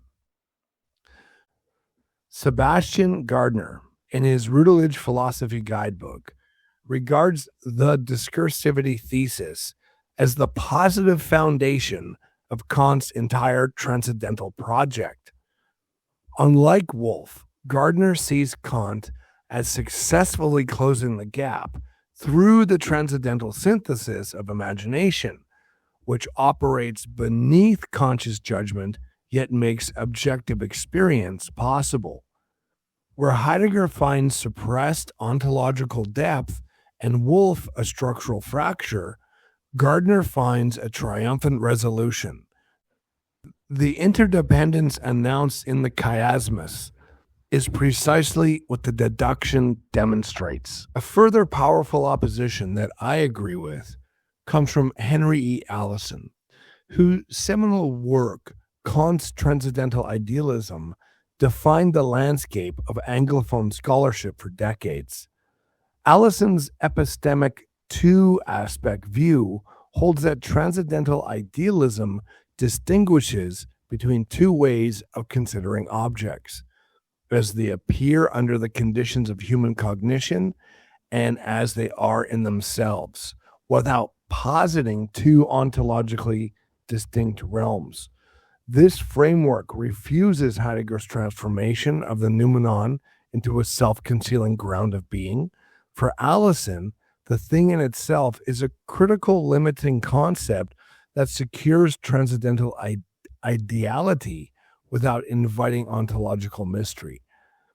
Regarding the deduction, Allison, like Geyer, emphasizes the primacy of apperception and the logical functions of judgment, arguing that Kant's B addition revision deliberately subordinates imagination to understanding in order to establish the objective validity of the categories. Where Heidegger claims Kant shrank back, Allison sees a philosopher clarifying his own critical epistemology by eliminating psychologistic ambiguities. This tension is palpable within the Cambridge Companion to Kant's Critique of Pure Reason, edited by Geyer. While the volume includes a chapter by Daniel O. Dahlstrom that treats Heidegger's interpretation with fairness, the editorial gravity leans away from the Black Forest and back towards Königsberg. Heidegger's retrieval achieved near hegemonic status in post-war continental Europe, shaping Sartre, Merleau-Ponty, and Derrida, while Geyer and his collaborators sought to restore Kant's text to its rigorous critical epistemological integrity. The consensus is that Heidegger's interpretation is violent, his own term Gewalt, because it forces Kant to speak the language of Dasein rather than epistemology, hollowing out the transcendental deduction to find an ontology of finitude Kant never endorsed. The schism crystallizes into a stark opposition. Heidegger's radical retrieval of Kant's on-thought, ontological depths versus the Anglo-American defense of the critique as a rigorously epistemological project, justifying objective scientific knowledge against skepticism. And I really have to side with the Anglo-American defense, even though Paul Geyer still keeps the two worlds, the one world of the phenomenology and the one world of the noumenon, where Henry Allison to me makes the most sense, which is that it's two versions of the same world. You know, the phenomenology, the phenomenal world and the noumenon are still in one reality. You know, it's just that I look at a desk and that's the word I call it, but what it actually is, I'll never actually know. Because you can't know what it is. You just can't. Heidegger's project profoundly rewrites Kant ontologically. Transcendental apperception becomes care-structured Dasein. Finite existence always already in world. You know, like I always say, through the world, but in world, projecting possibilities amid mortality. The schematism bridging sensible intuition and conceptual categories is rooted in temporal ecstasis. Future-orientated projection lets categories apply to manifolds. Categories derive from existential understanding, readiness to hand, rather than pure logic. The later Kehr, this turn that Heidegger has, deepens this as erogenous, the event of appropriation, where being gives itself poetically not calculative. Kant's aesthetic judgment, beauty as disinterested free play of imagination and understanding, prefigures this turn toward non-calculative disclosure.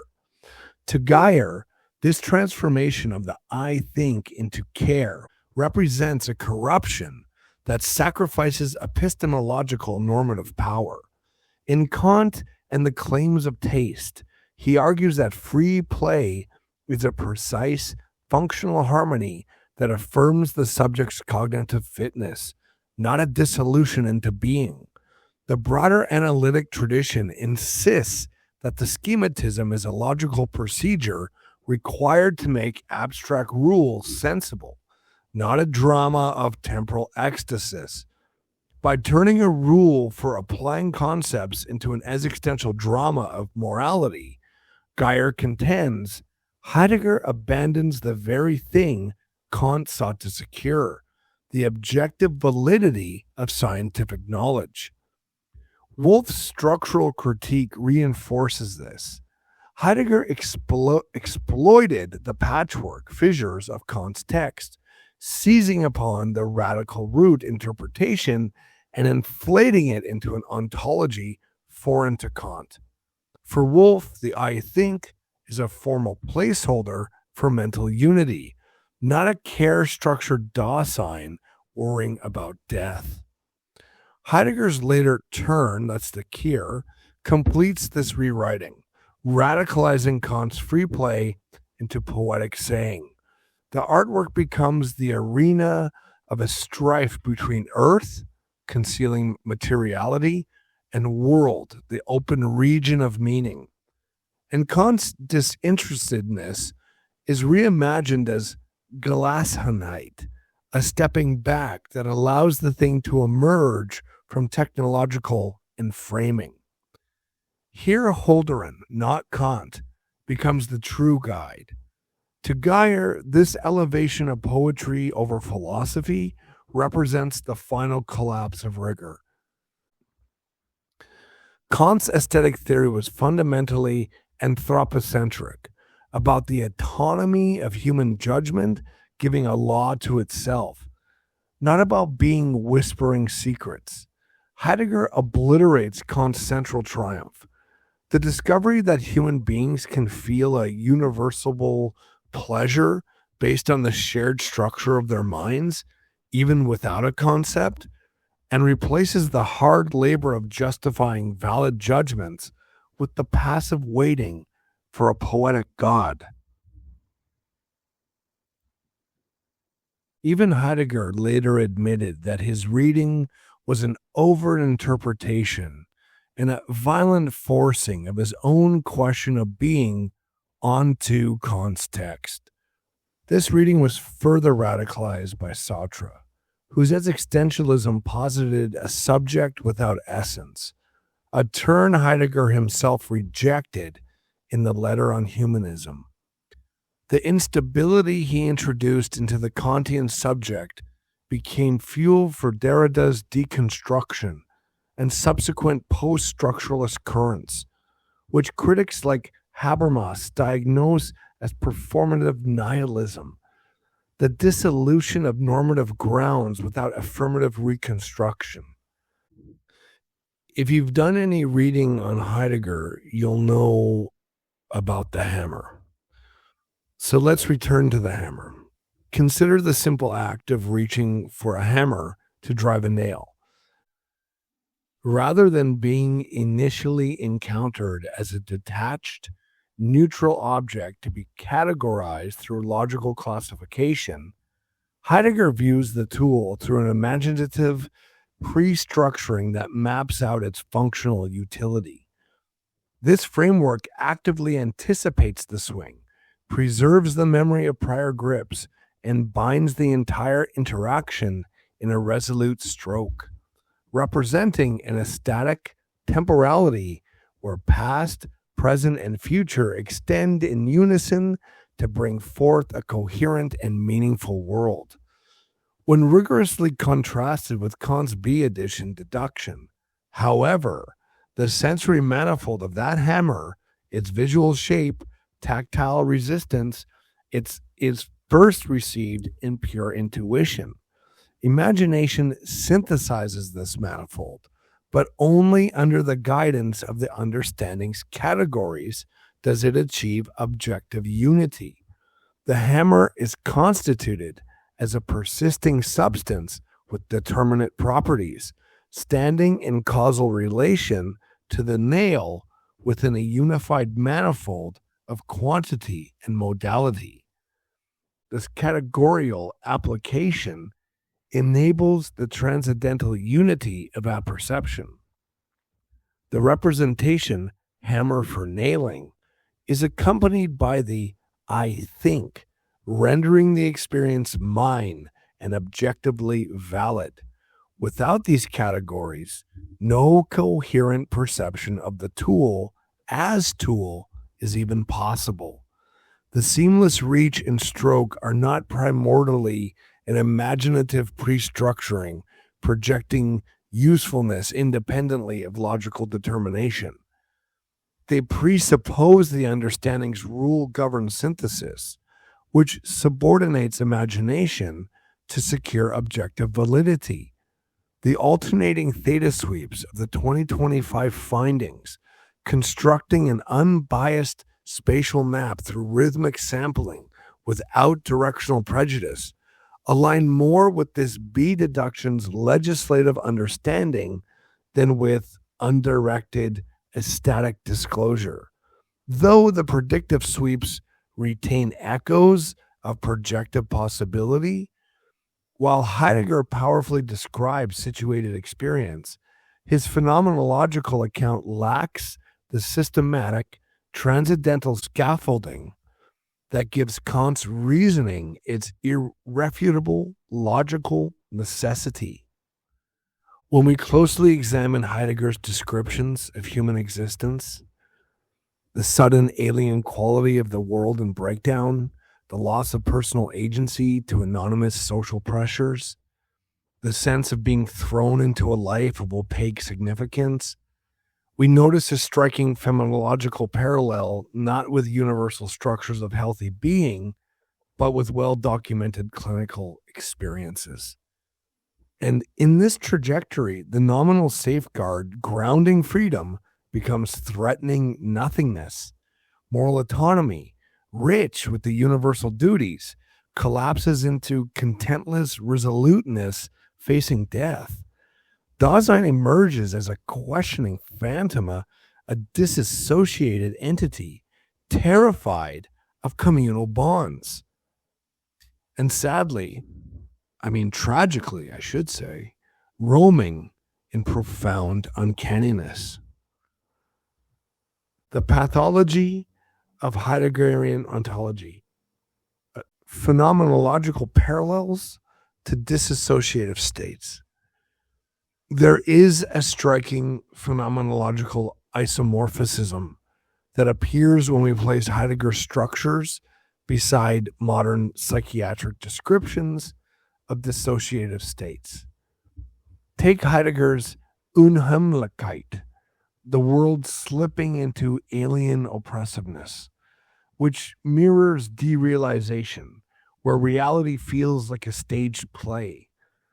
The they-self, das Man, where life is not one's own, echoes depersonalization and lost agency, thrownness, cast into opaque significance. This resonates with prodromal delusional psychosis. This may come as a surprise to some Heideggerian admirers, but these are not universal truths of being. They are documented symptoms of schizophrenia, schizoaffective disorder, and fractured consciousness, known since Pierre Janet and Karl Jaspers in Heidegger's own era. Heidegger's ontological project ontologizes distress, sanctifying loss of ground as authentic revelation. In plain terms, his inquiry into what is being, what does it all mean to be, elevates states of chronic psychological affliction into foundational ontology. Why this darkness? Why the persistent, almost compulsive need to mythologize the broken mind, to find a perverse sublime in psychological ruin? Horror attracts because it offers a temporary, safe rupture from the mundane. Neologisms and academic jargon exoticize ordinary mental suffering, packaging it as a tragedy or existential crisis rather than treatable affliction. The deeper root, Heidegger's misreading of Kant through Nietzsche. The philosophical root runs deeper, piercing the Enlightenment project itself. It begins with Heidegger's profound misunderstanding of Kant, filtered through Nietzsche and Dasein. Heidegger posits life as fundamentally a meaningless play of forces, Spiel, unless finite beings thrust into Sorg, care, anxiety, projecting meaning onto the void. This aligns with Nietzsche's world as fable. No transcendent objective truth, only human-created values. This constitutes the transevaluation of values, the agonizing justification of ephemeral existence against total nullity. If Kant hid the abyss of unconstrained imagination behind categories and synthetic a priori, post-Nietzschean thought demands we confront it, becoming lonely providers of meaning against crushing nullity. This breaks from Kant's positive synthesis. For Kant, transcendental unity of apperception, the I think, organizes the chaotic manifold into coherent experience. The moral law and practical reason provides objective telos, guiding toward the kingdom of ends, a moral commonwealth of universal autonomy and dignity.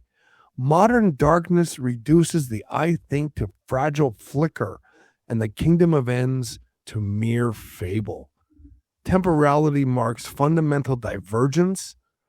For Heidegger, it is the ecstatic finite horizon of Dasein, stretching between birth, death, meaning of care to Sorg, authenticity, resolute death anticipation. Anxiety discloses groundlessness, thrownness, freedom.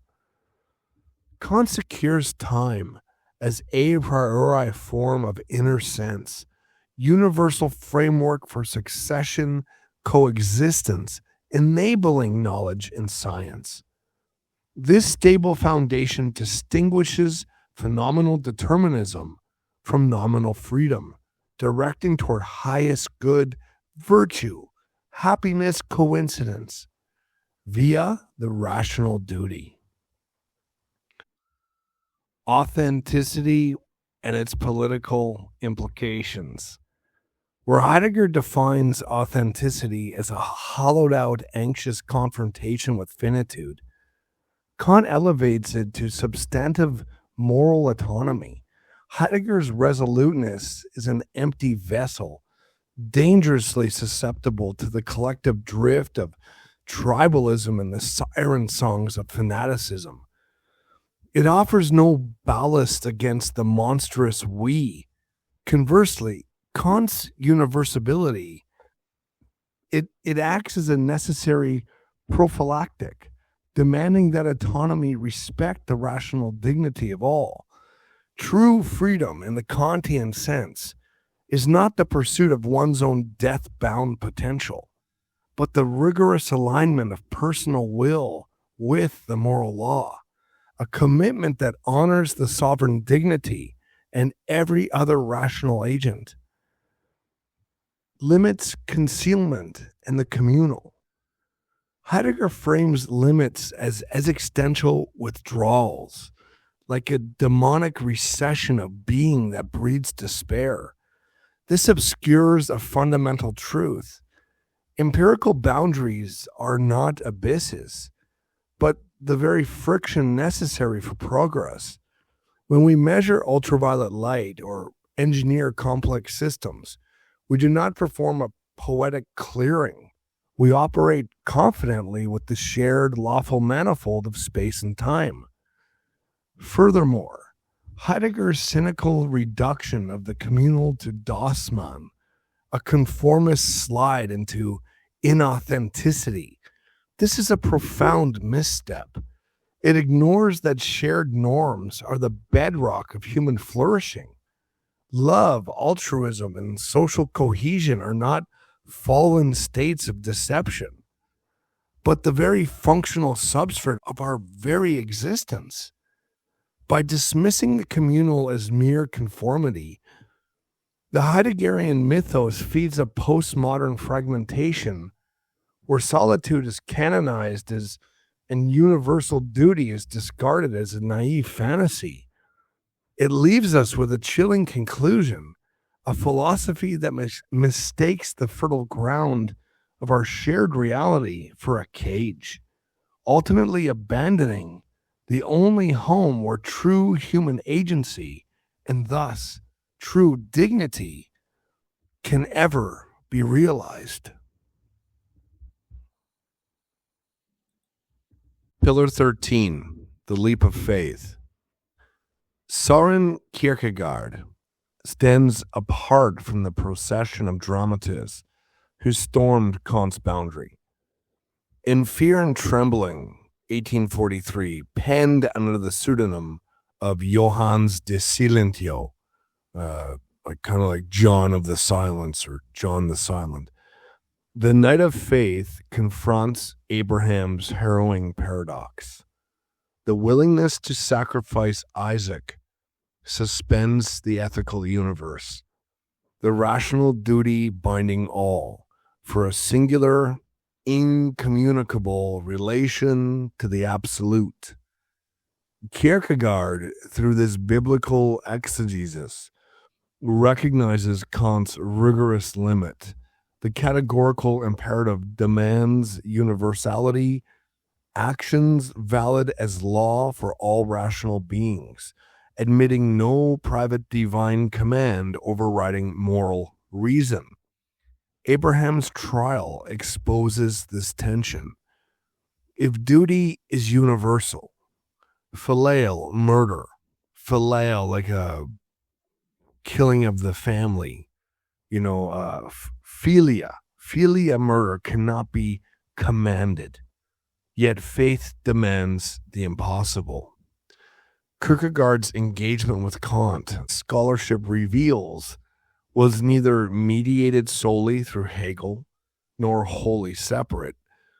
He encountered Kant directly, evident in allusions to the critique and groundwork, yet filtered through Danish Hegelians like Clausen Martensen and Johann Ludwig Heidelberg, whose lectures dominated Copenhagen's intellectual scene in the 1830s through the 1840s.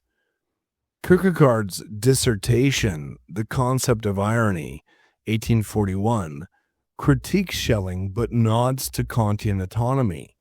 His journals reference Kant's ethics amid Hegelian mediation. While Hegel persists as the chief antagonist for absorbing the particular individual into a speculative universal system, Kierkegaard simultaneously attacks Kant's formalism, targeting its reduction of faith to mere rational morality. In Fear and Trembling, de Licentio,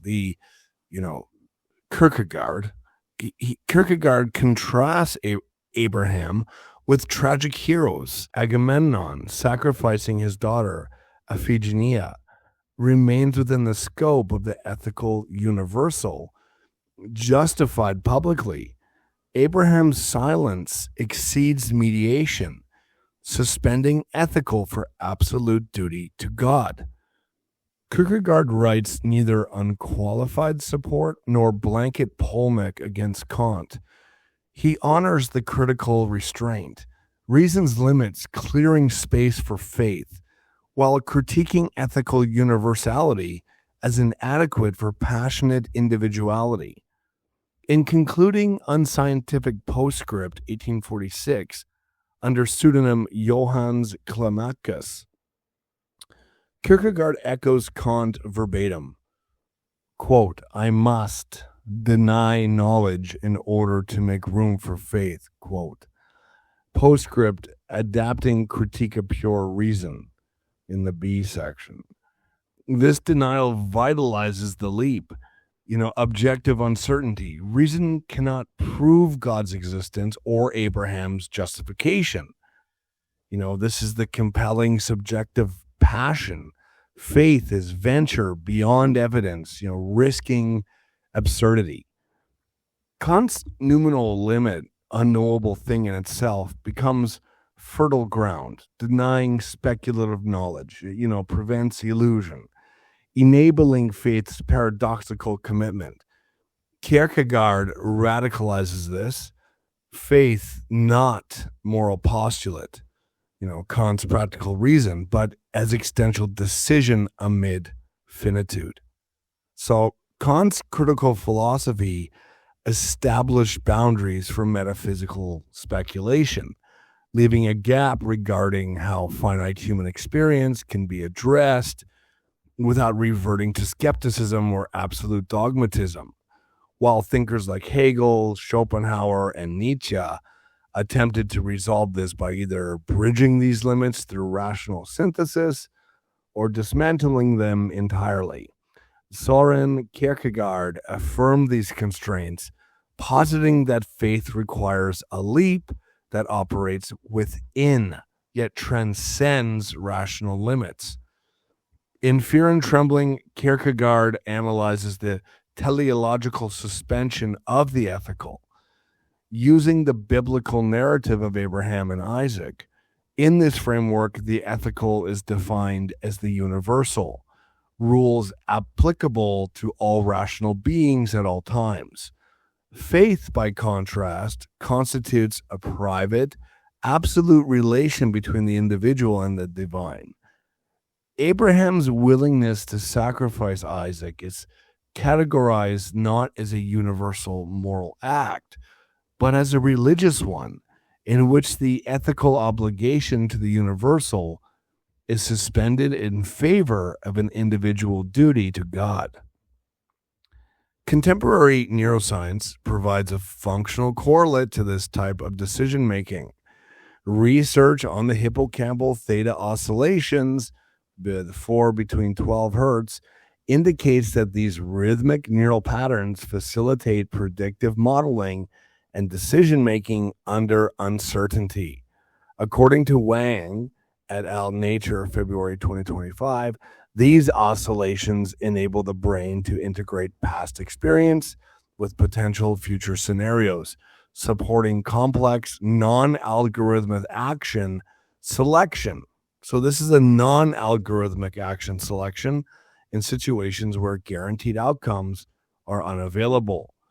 These neural mechanisms do not explain the religious or theological dimensions of faith, of course, but rather they demonstrate that the brain's architecture supports decisive action under conditions of rational uncertainty.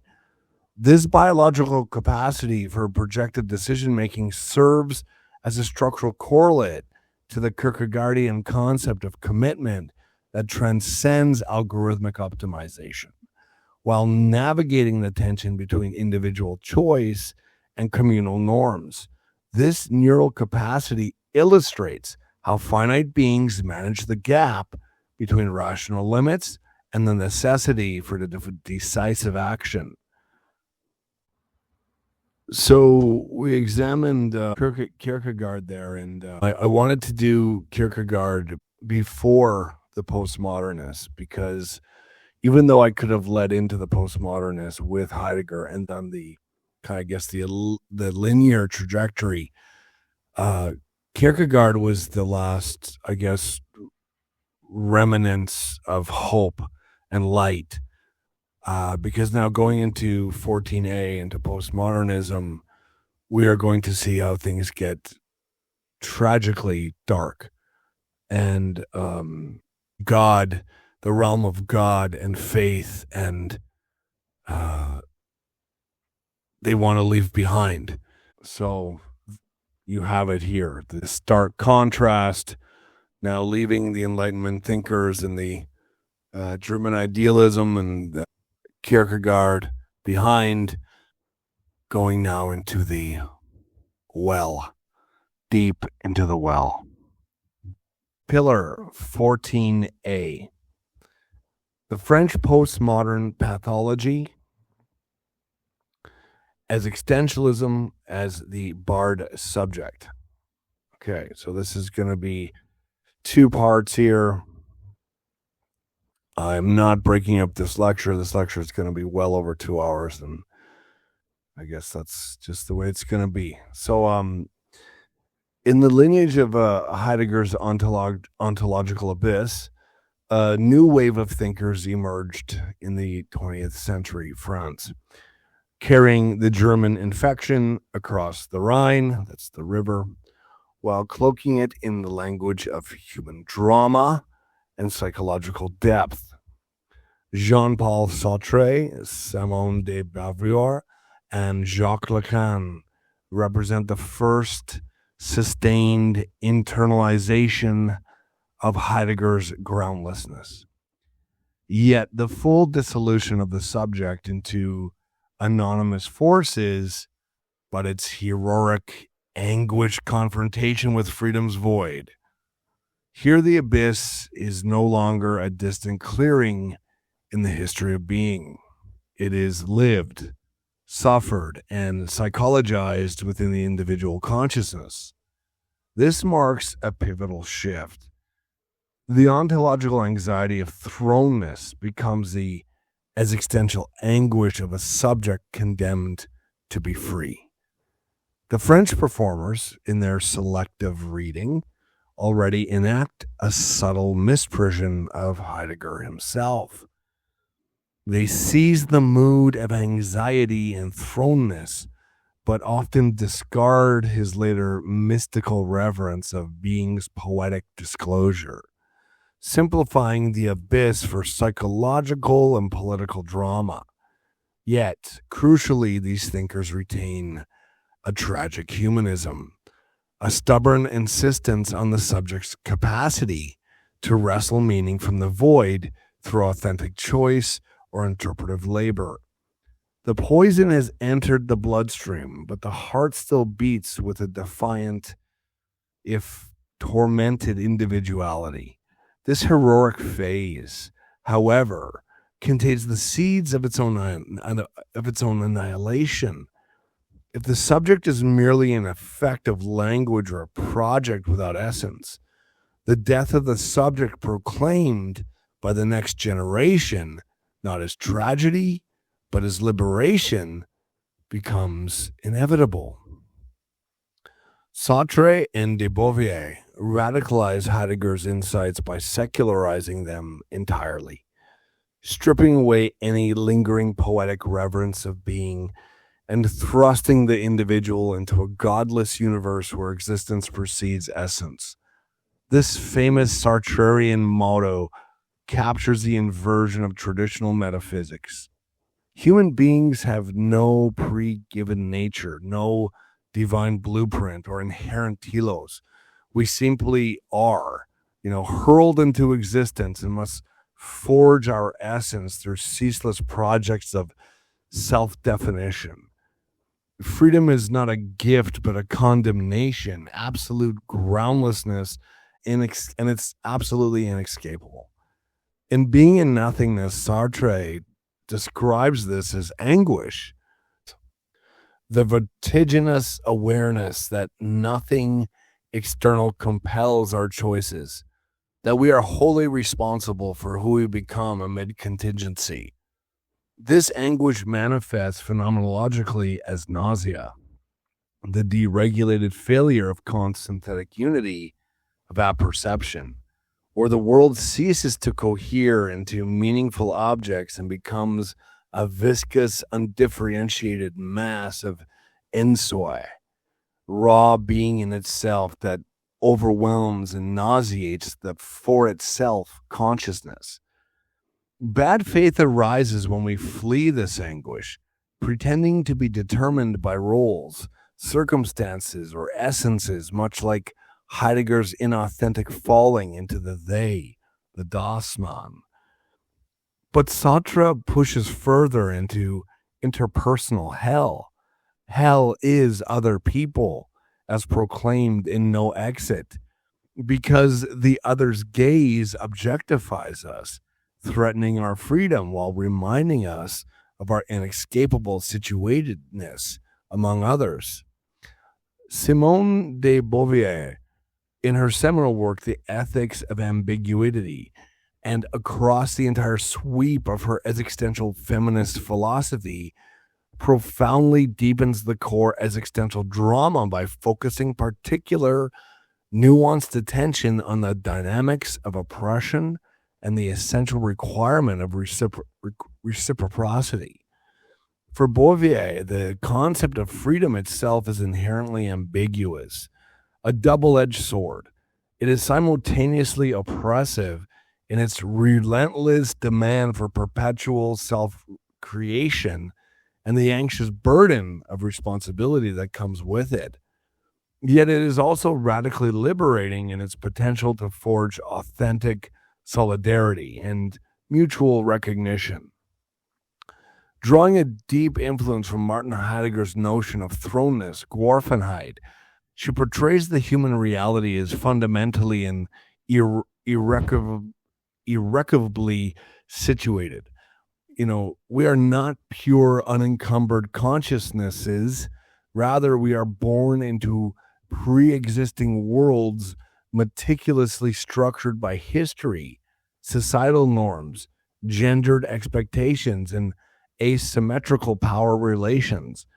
This situatedness is our starting point, not a destination. The imperative for an authentic existence, therefore, lies in the perpetual active transcendence of these given structures. This transcendence is not a flight from reality, but a movement toward projects that actively affirm and require the freedom of others. The demand of authenticity in Beauvoir's framework is not met through solitary, isolated heroism, but through the establishment of a precarious and continuously fought for solidarity. Her ethics in thus an ethics of interdependency, a space where one must radically, will freedom, not merely one for oneself, but for all, explicitly recognizing that one's own existence and freedom are inextricably linked to the freedom of every other human being. Bad faith, mauvaise foi, is precisely, excuse my French, but bad faith in English is precisely the attempt to deny this ambiguous, situated freedom, either by claiming the status of a passive object or by attempting to solidify one's subjective existence into an absolute, timeless essence. Oppression is the systematic social organization of bad faith. However, this sophisticated existential foundation ultimately remains in a crucial philosophical critique, a noble failure to successfully reconstruct the inviolable dignity of the human person, the core of Kantian ethics, upon a Heideggerian abyss of groundlessness. Without a stable universal rational essence or a universally binding transcendental moral law, the very things existentialism rejects, ethics risks reducing itself entirely to the authenticity of the individual's ambiguous project. Morality becomes a continuous, perpetual struggle against the corrosive effects of bad faith and the systematic, dehumanization of oppression. It is an ethics forever precarious, sustained only by the collective moment-to-moment commitment to recognition, rather than being securely anchored in the absolute inviolable autonomy and stable rational nature posited by traditional Enlightenment thought. This existential vision stands in stark, illuminating contrast to Kant's architecture of reason and morality. For Kant, the human subject possesses a stable essence as a rational being endowed with inherent dignity precisely because it participates in the transcendental unity of apperception, the I think, that accompanies all representation and synthesizes experience into coherent objectivity. This unity is the logical condition of knowledge itself. I mean, without it, no manifold can be bound into objects, no world shared. Far from preceding essence, existence is framed within this rational essence. We are ends in ourselves. We are bearers of autonomy directed by the categorical imperative, a universal law that commands us to treat humanity in ourselves and others as never merely means. Kant's ethics is not a drama of anguish or ambiguous solidarity, but a dignified affirmation. Reason liberates us from the heteronomy, enabling a kingdom of ends, where moral law provides an unshakable foundation, testing maxims for universality and establishing inviolable dignity as a blueprint for a just community. As we move from the heroic humanism of Sartre and de Beauvoir, the structuralist psychoanalysts of Jacques Lacan, we encounter a fundamental shift in the French reception of Heidegger. Lacan translates the existential abyss not into an anguished project of individual freedom, but into the rigorous topological architecture of the unconscious.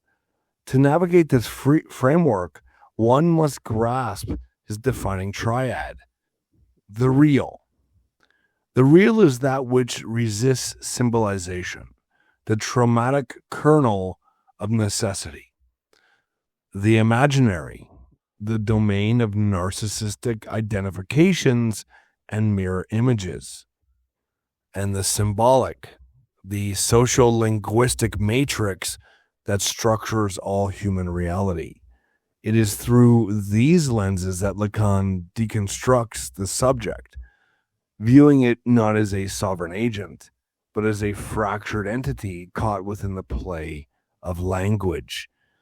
Jacques Lacan's psychoanalytic project culminates in a significant psychologizing of philosophy, completing the ontologization of pathology initiated by Martin Heidegger, where Heidegger transformed dissociative symptoms such as anxiety and dread into fundamental authentic structures of our being, Dasein.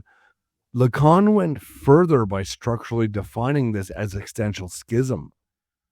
He formalized the abyss into a rigorous quasi-mathematical theory of the unconscious, famously defined as structured like a language. This move transformed the vague unease of existential dread into the precise clinical reality of a subject defined by a desire perpetually circling in a constitutive lack. Jacques Lacan's profound structuralization of the human psyche offers a compelling, almost architectural understanding of the subject's deepest psychological divisions. This framework provides the schism of the subject, the very core rupture that manifests in the neurotic or psychotic break, with a precise linguistic and topological architecture. For Lacan, the fractured subject is not merely a psychological accident, but an effect of their entry into language. Crucially, Lacan is explicit about the intellectual debts underpinning his most fundamental concepts. He directly credits the philosopher Martin Heidegger for his critical restoration of truth, not as mere correspondence, but as aletheia, the a concept meaning both unconcealment and simultaneous concealment. This emphasis on truth as a dynamic temporal process of revealing and withdrawing is central to Lacan's project.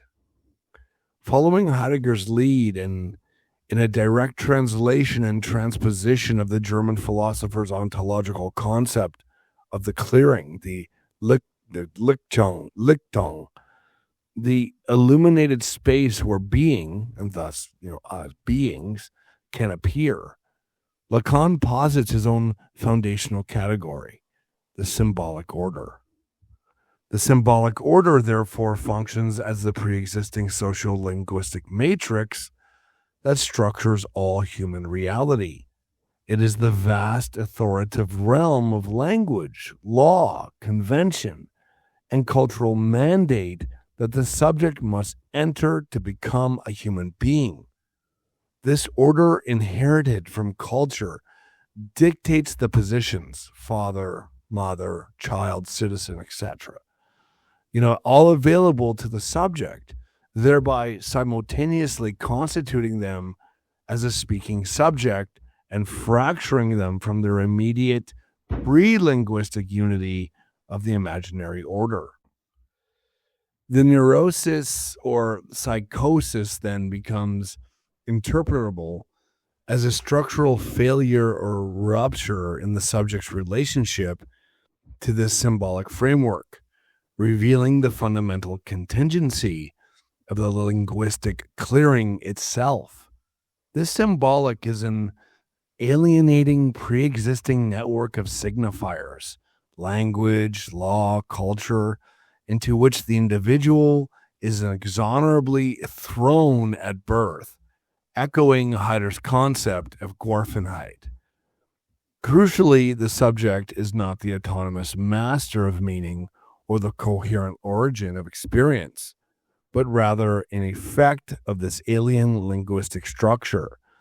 The subject becomes forever barred, a key Lacanian, matheme, by the inherent slippage, deferral, and instability of the signifier.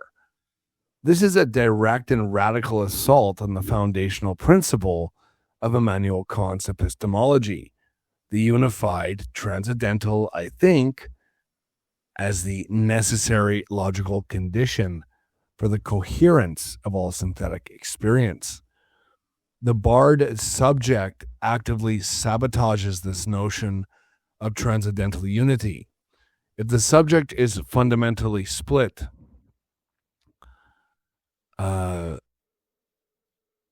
by the alien structure of language, it can no longer serve as the coherent, unified synthesizer of experience that Kant required. Consequently, consciousness regresses into a pre-Kantian fragmentation, stripped of its unifying center. Desire, trapped within this fragmented reality, is condemned to endless mediocrity, a perpetual sliding from one signifier to the next, forever circling the traumatic, the unrepresentable kernel of the real. This structural and psychological displacement of philosophical concepts is profound. Where Heidegger speaks of being's fundamental withdrawal, the Seinvergangenheit, Lacan posits a constitutive lack as the precondition for subjectivity. Entry into the symbolic order violently fractures the illusory wholeness and self-sufficiency of the imaginary order, the pre-linguistic phase epitomized by the mirror stage. The real in this schema is that which resists symbolization, the domain of trauma and necessity, while jouance, a radical, often painful enjoyment, is pursued in futile, repetitive circuits of desire that can never fully close the lack. And the lack is like the things that we don't have, you want to be a great baseball player, but maybe you lack the ability to, keep an above average of 400 in your hitting. You lack the ability to be a good teammate. There's a lack, okay? Lacanian theory in this light is not a philosophical discovery that advances Kantian or Heideggerian thought, but rather a regression concerning the logical status of the subject. Kant's pre-linguistic I think already employs language as a tool, operating within a framework of categories like causality and substance that structure intuition prior to and alongside language. For Lacan, however, language precedes the subjective entirely, barring it from any prior unity. Experience is thus rendered entirely retroactively constructed. In the shifting, inescapable chains of signifiers, reversing the transcendental priority that Kant assigned to the subject's internal structure. Thus, Sartre, de Beauvoir, and Lacan internalize Heidegger's abyss as drama of consciousness, anguished freedom for as existentialists, structural alienation for psychoanalysts. They preserve a tragic, heroic subject, even split and lacking. It wrestles authentic projects, ethical ambiguity, or navigation of symbolic. The infection remains in this wave, still humanist, a tormented affirmation of individual struggle against the void. But this tragic heroism contained the seeds of its own annihilation. The subject reduced to a language effect or an essenceless project had already signed its own death warrant. All that remained was for the next generation, Derrida, Foucault, and Deleuze, to perform the autopsy not as a mourning, but as a celebration, transforming the corpse of the subject into the liberatoria, fuel for a final postmodern dissolution. Pillar 14b, the French postmodern pathology, Part 2, deconstruction and the archaeology of power. The tragic heroism of the existentialist wave, Sartre's condemned freedom, de Beauvoir's ambiguous solidarity, Lacan's barred subject wrestling desires lack, could not endure. It retained, despite everything, a tormented individual at the center, a consciousness capable of anguish, project or navigation through alienation. But the seeds of annihilation planted in that phase bore their final nihilistic fruit in the hands of Jacques Derrida and Michel Foucault. Here, the subject itself dissolves, not as tragic loss, but as liberation into endless play and anonymous power. The abyss, once internalized as personal drama, expands to swallow truth, reason, and ethics altogether. Heidegger's groundlessness, Nietzsche's perspectival warfare, and the French existentialist split consciousness converge into a full-blown poisoning of the well. Universal conversation becomes impossible. Suspicion institutionalized, the structured manifold of shareable experience reduced to contingent text or disciplinary regime. What began as metaphysical science, science fiction, and as existential dread, culminates in postmodern celebration of difference, deferral, and domination. The ultimate misprision, detaching philosophy from Kant's rational dignity and communal imperative. Jacques Derrida takes the Heideggerian critique of metaphysics and language to its deconstructive extreme, transforming the notion of the house of being as language into a radicalized, endless play of absence, difference, and deferral.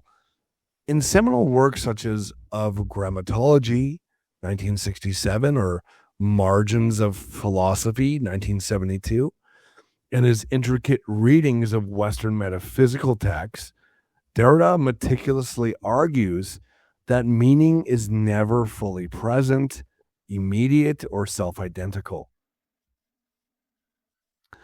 Instead, meaning is always constitutively marked by difference, a foundational neologistic term that cunningly fuses the sense of to differ, which is spatial distinction, and to defer, the temporal postponement. For Derrida, signifiers do not serve as a transparent vehicles to a stable pre-existing concept of or transcendental signified. Rather, they slide endlessly along chains of other signifiers, each defining the next only by its difference from it. Consequently, the concept of pure presence, the idea of a pure origin, an immediate self-consciousness, or a final ultimate truth is exposed as an illusion, a deeply ingrained and persistent logocentric dream that has characterized Western metaphysics from Plato to Husserl. Deconstruction serves as the method for exposing and critically dismantling this logocentric illusion. Derrida shows that all Western thought is structured by foundational binary oppositions. Example like speech and writing, presence and absence, reason and madness, male, female, nature, culture. These pairs are not neutral. They are intrinsically hierarchical violences, invariably privileging one term, like the superior proximate, original, while suppressing, marginalizing, or subordinating the other, the supplementary derivative or dangerous. However, the suppressed term is never truly eliminated. It perpetually haunts and undermines the privileged term.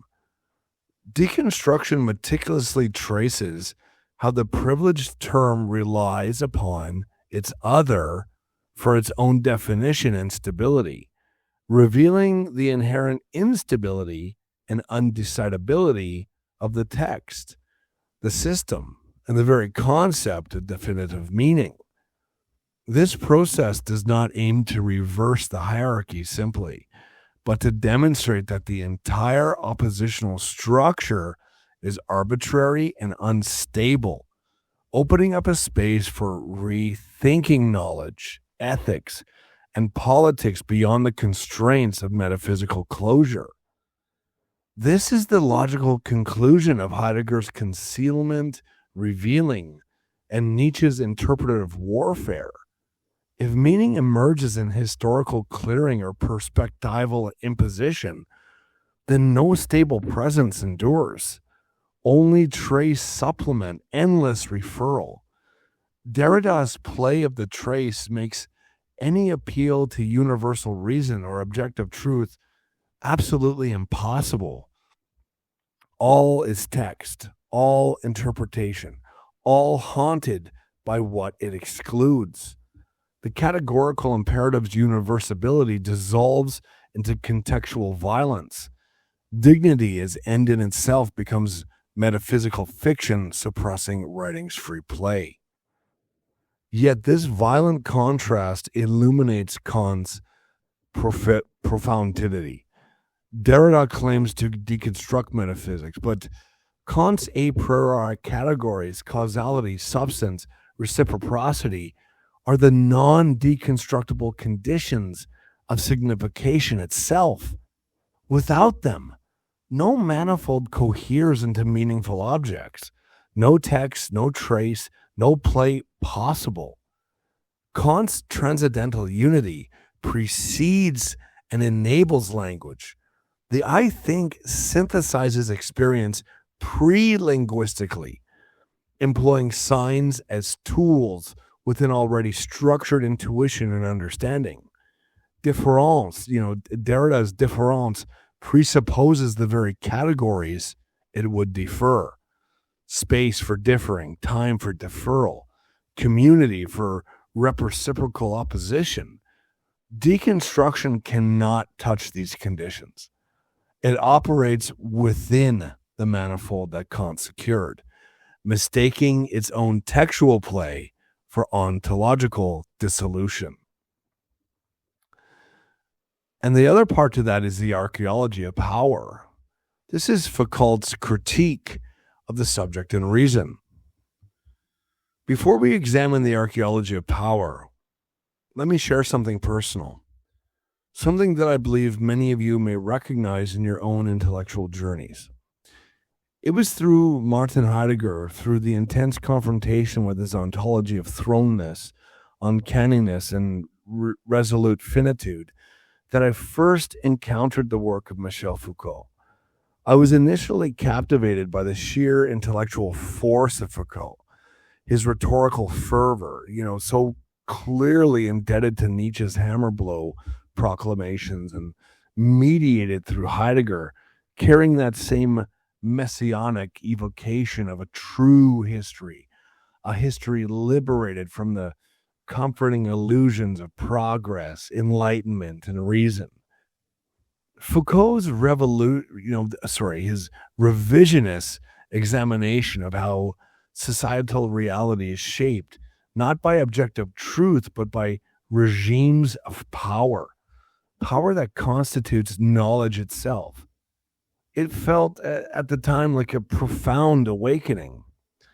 Yet, as we trace through this lecture from the entorhinal hippocampal discoveries that enrich but do not resolve the Kant-Heidegger dispute, through the hammer's absorbed engagement revealing deeper transcendental structure to the provocative phenomenological parallels between Heideggerian disclosure and clinical distress, this captivation has given way to a clearer recognition.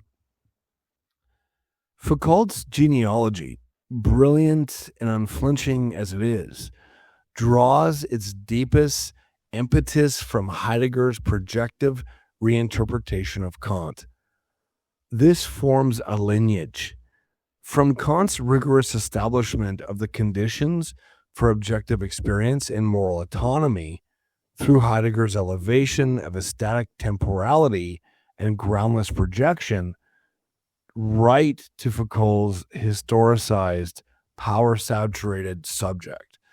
What begins as philosophical retrieval risks becoming a progressive erosion of the very possibility of rational universal freedom. Foucault takes Heidegger's throne subject, already stripped of fixed metaphysical essence, and embeds it firmly within socio-political institutions. In works like Madness and Civilization, Heidegger's clearing that historical space where being discloses itself is transformed into the operative domain of power knowledge regimes. These regimes not merely describe subjects, they produce them, normalizing and disciplining according to contingent historical norms. The aestheticized, groundless subject that Heidegger presents as the site of a potential authenticity, facing the abyss with resolute courage, becomes, under Foucault's gaze, a figure subjected to surveillance, categorization, and control. Madness itself is revealed not as timeless pathology, but as a constructed exclusion defined against the shifting institutional standard of reason. The asylum, with its architecture of confinement and procedures of observation, embodies this power, containing precisely those radical outsiders from Heidegger, whom Heidegger might have seen as bearers of unbound existence. Michel Foucault, drawing heavily from this historicism of Martin Heidegger, pushes the critique of metaphysical foundations to its most brutal conclusion, effectively transforming the Heideggerian history of being into an archaeology and genealogy of power relations. Foucault's foundational works, including The Order of Things, The Archaeology of Knowledge, 66, and Archaeology of Knowledge, 69, and Discipline and Punish of 75, fundamentally challenged the notion of truth as a process of neutral discovery. Instead, he posits that truth is a production. It is an effect created by specific historical arrangements that he terms regimes of power knowledge. These regimes are not simply about overt oppression, but constitute the very fabric of reality by establishing discursive formations. These formations, systems of rules that govern what can be said by whom and with what authority, are what simultaneously create both the subject, that's the individual human, and the object, the area of study, like madness or criminality. The Enlightenment's autonomous rational subject is, for Foucault, not thrown into a neutral clearing as per Heidegger's Dasein, but is in fact manufactured.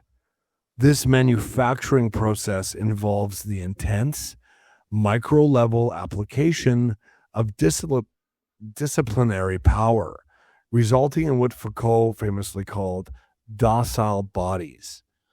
These are bodies disciplined and normalized by a vast network of institutions, the prison, the clinic, the school, the factory, where norms are internalized, institutionalized, not through coercion alone, but as self-evident truth. The implication of this genealogical method is profound. Concepts previously held to be universal essences or natural categories such as madness, criminality, and sexuality are revealed to be not inherent truths, but contingent effects of specific historical epistemes. The historical a priori that determines the boundaries of knowledge. Reason itself is thus exposed as a contingent, historically specific standard, whose very definition is predicated upon the active exclusion of unreason. The separation between the rational and the irrational is a political act, not a natural or timeless discovery. The comprehensive unmasking of power knowledge, power/knowledge, completes the critical projects initiated by Friedrich Nietzsche and Heidegger. Nietzsche's radical perspectivism, the claim that there are no facts, only interpretations, is actualized by Foucault in the historical realm. Similarly, Heidegger's concept of thrownness, the inescapable precognitive placement of the individual into a given historical context, is grounded in a sociological and institutional an analysis of power. The ultimate conclusion is that all claims to universal reason or transcendent morality, whether they stem from philosophical systems, legal codes, or religious dogma, are, at their core, strategies of domination. They are meta-narratives veiling power's operations and functioning to legitimize the established order. In the wake of this total deconstruction, traditional ethics faces a severe crisis. If universal truth and objective morality are mere illusions, then ethics is conceptually reduced to two primary, often antithetical postures. So one is resistance, a purely negative form of freedom defined solely against the forces of normalization and disciplinary power. This posture seeks to resist categorization, subvert norms, and assert an anarchic liberty against the power apparatus, yet offers no positive framework for social cohesion. And number two is infinite responsibility to the other. a concept championed by thinkers like Immanuel Kant, though deeply informed by the post-Foucauldian critique of totalizing systems, which places an impossible, infinite ethical demand on the individual to respond to the suffering and radical alterity of the excluded other. This, however, remains an ethical demand without the underpinning of positive law or a shared normative framework of reason, making its practical application and scalability problematic. Contrast is stark. Kant identifies critique as the essential vehicle for liberation, exposing heteronomy to clear the path for autonomous legislation, whereas Foucault frames critique as the mere unveiling of disciplinary violence. Yet Kant's vision of emancipation remains unique. The categorical imperative bypasses inclination, constructing a kingdom of ends via universalizable maxims. It posits an inviolable dignity against instrumentalization and projects a rational community as our moral vocation. In truth, Foucault's regimes depends on the very categories he critiques. His disciplinary effects rely on causality, and his subject formation relies on reciprocity. He operates within the Kantian architecture, mistakenly conflating historical contingency with ontological truth. The intellectual legacy of Derrida and Foucault institutionalizes suspicion, rendering universal discourse effectively and sadly impossible. If communication is merely contingent, if it's merely a contingent play in discourse, if this is simply a mask for power, then rational consensus becomes a pipe dream. Consequently, ethics shrinks to the undecidability of the aporia or a mere negativity of resistance.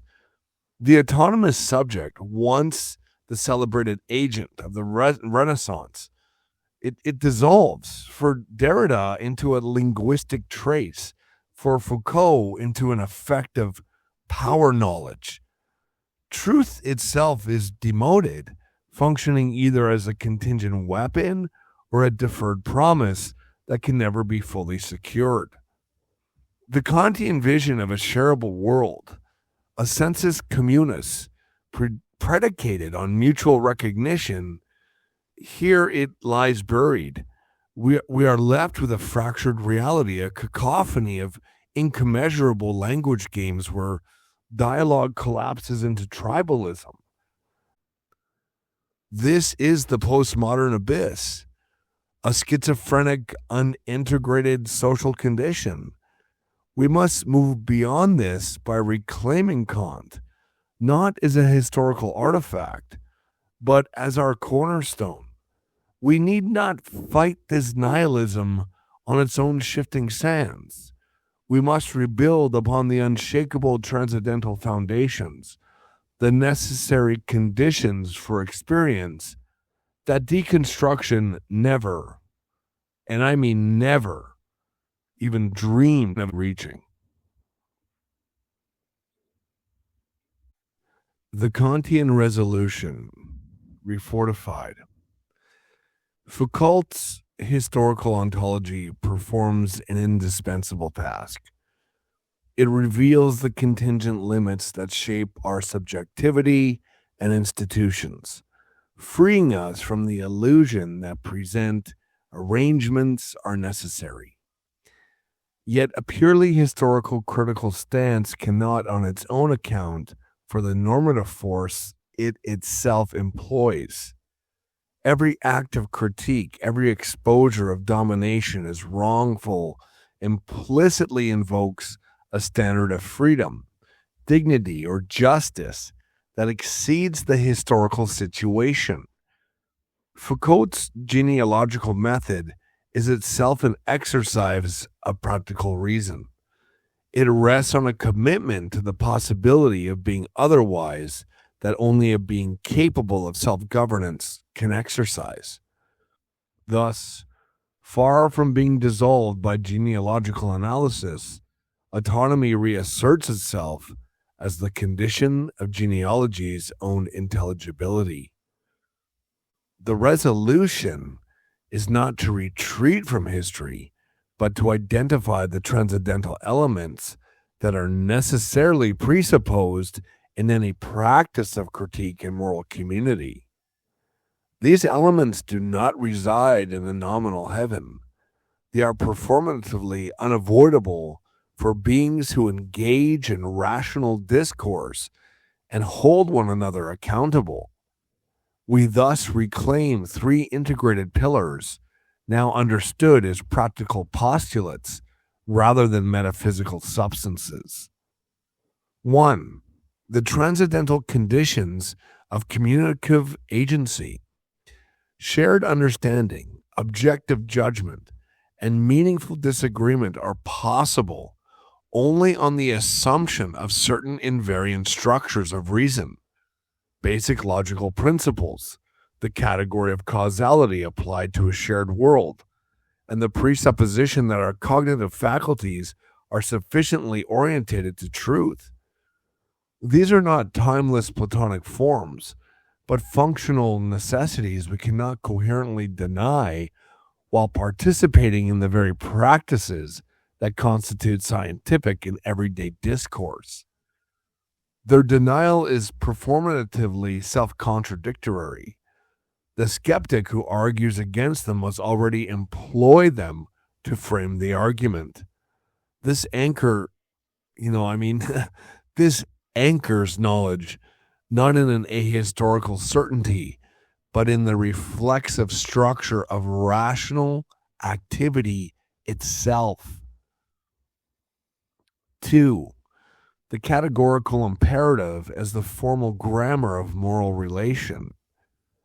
What Foucault's genealogy cannot supply is a principle for distinguishing merely strategic resistance from just emancipation. The categorical imperative, stripped of its theological and overly detailed metaphysical baggage, offers precisely that formal grammar. Act only in accordance with maxims that could be willed as universal law, and treat humanity in your own person and in others always as an end, never merely as a means. This is not a thick rule book, but a negative test of reciprocity and respect that any community of autonomous agents must implicitly endorse if it is to avoid reducing some persons to instruments. The categorical imperative thus functions as the critical standard that makes the identification of domination non-arbitrary. It is not an external imposition, but the internal norm of any practice that recognizes others as being with their own purposes. 3. The practical subject as an inalienable standpoint. Foucault showed that the subject as a substantive entity is historically constituted. But that insight does not eliminate the first-person stance of accountability and decision. In any act of judging, deliberating, or holding oneself or others responsible, we necessarily take up the position of a practical subject, a center of perspective that can consider reasons and endorse norms.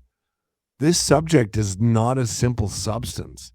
It is the functional requirement of normative practices. Denying it leads to what Christian Korsgaard calls a reflective regress. You cannot step outside the deliberative standpoint to deny its reality without employing it. We can accept full historical embeddedness while insisting that the I who says I ought is a structurally necessary feature of moral life, not a fiction. Responsibility does not require a ghost in the machine. It requires the capacity to make one's actions answerable to norms. And that capacity is exactly what any post-structuralist critique must presuppose when it commends or condemns. And now, moving forward from mirror to a kingdom of ends without totalitarianism. This reconstruction does not impose a detailed blueprint. The kingdom of ends is not a political program, but a regulative ideal, a way of orientating our institutions and practices towards the maximal compatibility of each person's freedom with everyone else's.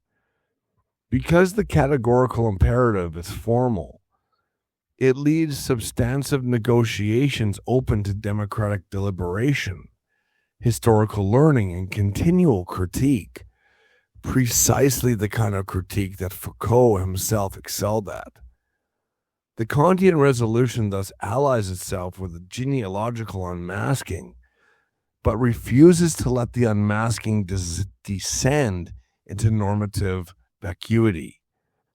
It provides the minimal normative architecture required to say that some arrangements are not just oppressive, but they are wrong, and that emancipation is not merely another power play, but a movement toward a more fully realized community of respect. We have already done that. We've already done the hard, unglamorous work of clearing the rubble. German idealism's misprision of Kant, turning the critical limit into a dialectical engine that swallowed the thing in itself in absolute spirit.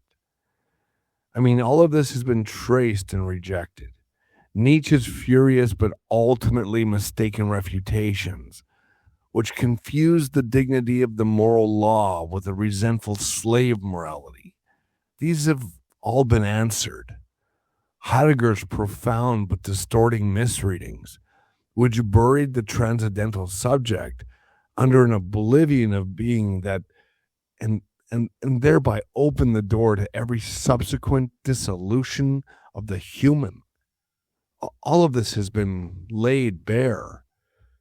We know exactly how these errors cascaded into postmodernism and post-structuralism, producing a world in which reason, truth, and the self were declared fictions. And the very idea of a shared, governable moral order became an object of suspicion. This essay, lecture, this is not about relitigating those battles. It is about what stands when the dust clears. It is about reclaiming reason and reestablishing Kant, not as a museum piece, but as the living architectonic without which neither critique nor emancipation can get off the ground. And it does so by drawing on two resources that the postmodern critique thought it had permanently severed from philosophy: empirical science and living faith. Not because they are the same as reason, but because they stand with it in an irreducible parallax that a fragmented age desperately needs. We hold these domains rigorously apart precisely so they can illuminate one another. The transcendental is not the empirical. The metaphysical is not the neural, but a philosophy that can show how the deep structures of the mind are echoed in the very biology of the brain, and how the formal moral law is fulfilled in the narrative of a God who enters history. This is a philosophy that can speak to the whole person. That is what we have been building. Kant himself, in the Critique of the Power of Judgment, already saw that a philosophy confined to the first two critiques was incomplete. The third critique proposes a systematicity of correspondence rather than deduction. Aesthetic judgment discloses a nature that seems almost made for our cognitive faculties, and teleological judgment allows us to conceive of a world in which moral ends could be realized. It is a bridge, not a proof. And it is precisely this bridge that makes intelligible the connaissance we now observe between transcendental structures and the living brain, not as a deduction, but as a remarkable resonance that a fragmented age can draw strength from. Science does not prove the transcendental. This is not its job. But contemporary neuroscience does offer something remarkable, a consonance that was unthinkable to the first generations of Kant's critics. The brain's grid cells and place cells exhibit precisely the kind of spatial scaffolding that Kant argued must be an a priori form of intuition if objective experience is to be possible. Predictive processing models show the understanding actively synthesizing sensory input under acquired and innate priors, a biological image of the categories at work, not as a passive recording device, but as a legislating activity. Social cognition research reveals dedicated networks for perceiving other minds as sources of intention and agency, not as mere objects. When the brain encounters another rational being, its predictive machinery does not merely process, it recognizes. The demand to treat humanity as an end in itself is not grafted onto a neutral biology. It is inscribed in the functional architecture of a social brain that breaks its own predictive flow when faced with another autonomous center. This does not ground the categorical imperative. It's important to recognize that transcendental arguments are self-standing, but it removes the supposed scandal of a morality without roots in nature. The roots are there for those with eyes to see. And then there is faith, which we speak of without embarrassment and without the fear of contaminating reason. Kant himself never doubted his faith. He lived in the quiet conviction that the starry sky above and the moral law within were two expressions of a single reverence, and he explicitly made room for hope, for God and immortality, as postulates of pure practical reason. What we do is take that room and inhabit it fully. We recognize that the dignity Kant deduced as a formal requirement of the moral law is, for the believer, the living image of God in the soul. The imago Dei is not a competing argument. It is the revealed face of the very same truth that the categorical imperative commands us to respect in every person. And the I think that must be able to accompany all my representations, the transcendental unity of apperception that is the apex of Kant's theoretical philosophy, and the necessary standpoint of all moral agency, finds its ultimate anchor in the I am, who does not merely accompany, but grounds all of existence. The burning bush that speaks, I am who I am, is not a mythic interruption of reason. It is the revelation that the very structure of finite self-consciousness participates in the infinite act of being.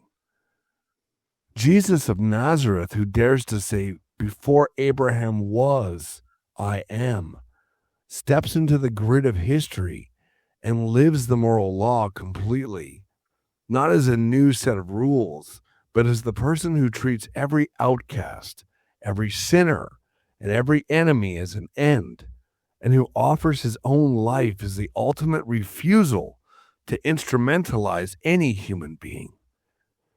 The kingdom of ends, which Kant could only conceive as a regulative ideal, becomes in Christ a present and coming reality, a communion of persons bound not by coercion, but by the mutual recognition of sacred worth, enacted in sacrifice and service. This is why we invoke Aristotle and Aquinas, not as ornaments, but as necessary waypoints in the tradition of wisdom.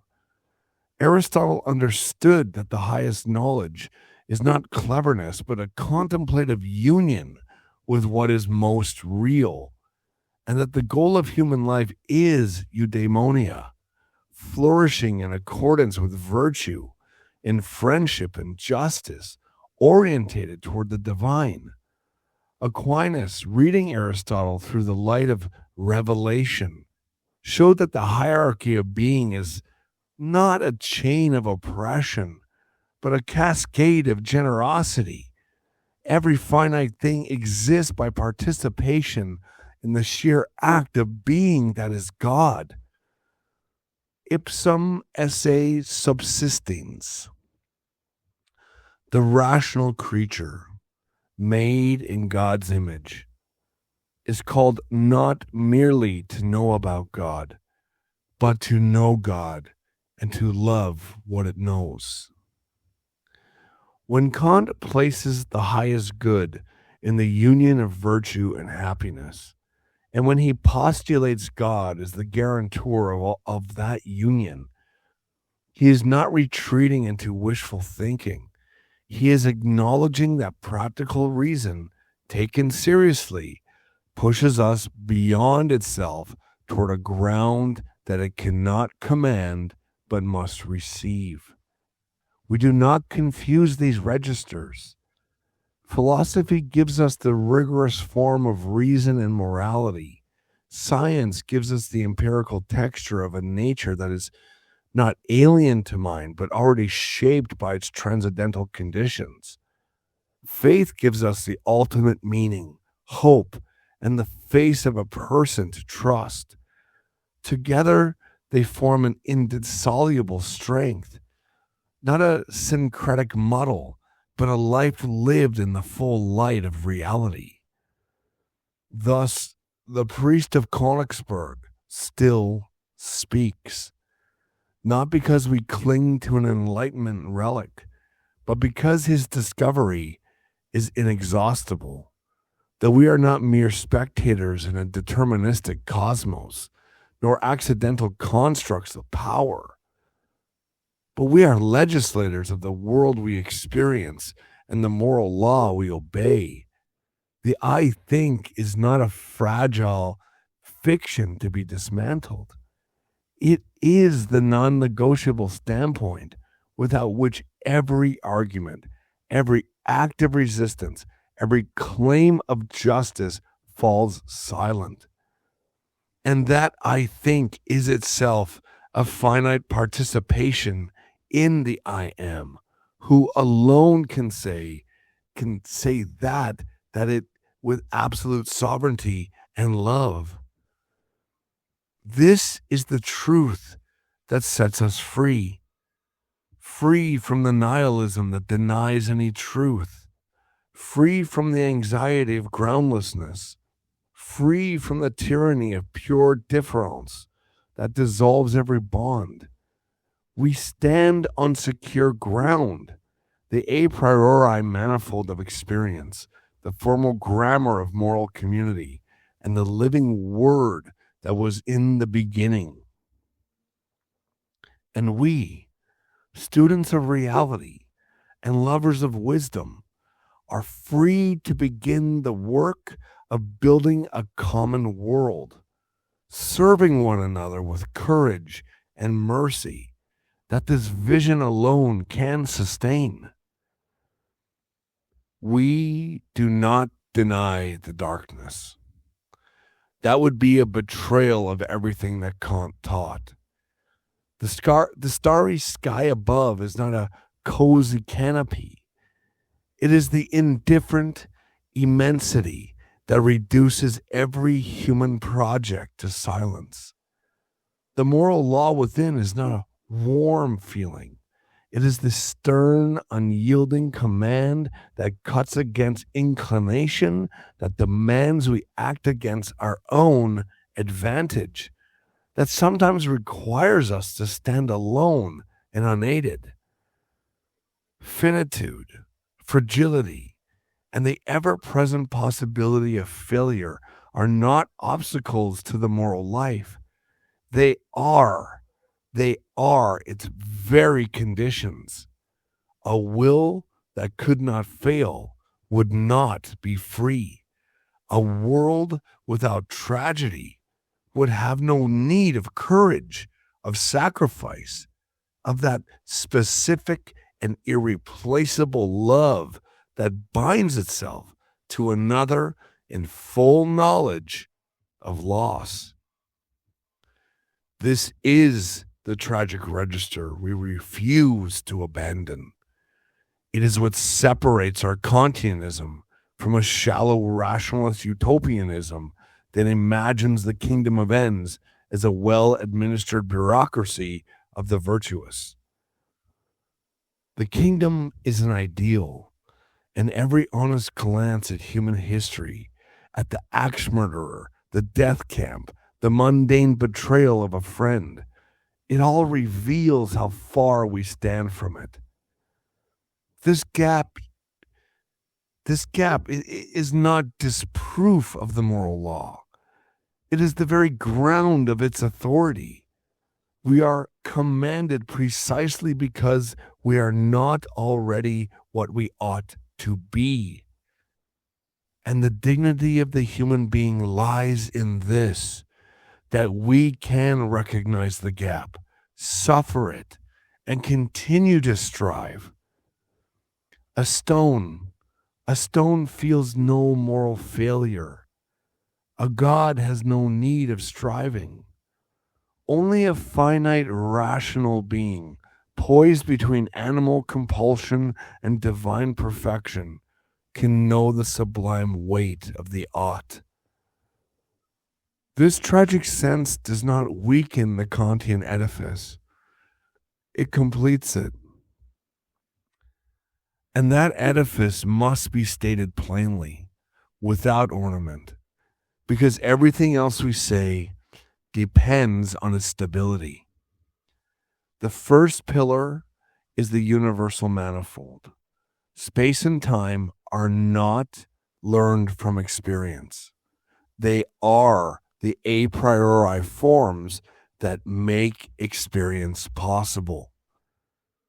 The categories, causality, substance, community, and the rest, these are not inductive generalizations. They are the necessary rules by which a unified objective world is synthesized from the chaos of sensation. Without these structures, there is no shared world. There's no science, no disagreement, there's no truth. The postmodern disillusion of objective reality into competing narratives is not a sophisticated advance. It is a performative contradiction that presupposes the very shared structures it denies. You cannot argue that argument is impossible. You cannot communicate that communication has no stable ground. The universal manifold it holds, and every attempt to dissolve it, proves its necessity. The second pillar is the unified I think. The transcendental unity of apperception is not a little homunculus inside the skull. It is the formal condition that all my representations must be capable of being accompanied by a single consciousness if they are to be anything to me at all. This is not an empirical discovery about the brain. It is a logical requirement of coherent experience. And from it follows something of immense moral consequence. The self that is capable of synthesizing experience, is also the self that is capable of holding itself accountable. The I who perceives is the same I who deliberates, chooses, and bears responsibility. Dissolve that unity into a bundle of social constructions or neural firings, and you lose not only the subject of knowledge, but the actual agent of morality. The unified self is not a luxury. It is the non-negotiable standpoint without which praise, blame, justice, and the very act of critique become unintelligible. The third pillar is the moral law. The categorical imperative is not a helpful suggestion or a cultural preference. It is the formal condition of any community of rational beings who refuse to instrumentalize one another. Its formulations are not multiple options, but a single demand seen from different aspects. The formula of universal law tests the coherence of our maxims. Can I will what my principle become a law for everyone without contradiction?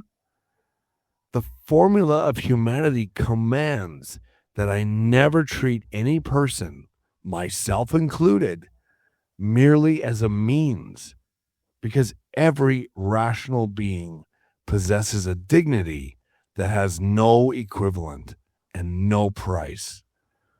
The formula of the kingdom of ends envisions the ideal community in which all members are simultaneously legislators and subjects, bound only by laws they give to themselves. This is not a policy platform. It is a regulative ideal that judges every actual political arrangement and finds its wanting, while providing the only legitimate standard for improvement. The kingdom of ends is not a place we build and then occupy. It is the eternal measure by which we recognize that our current arrangements are not yet just. These three pillars are not separate. They form a single architecture. The unified self can only know a shared world because the categories structure both the object known and the knowing subject.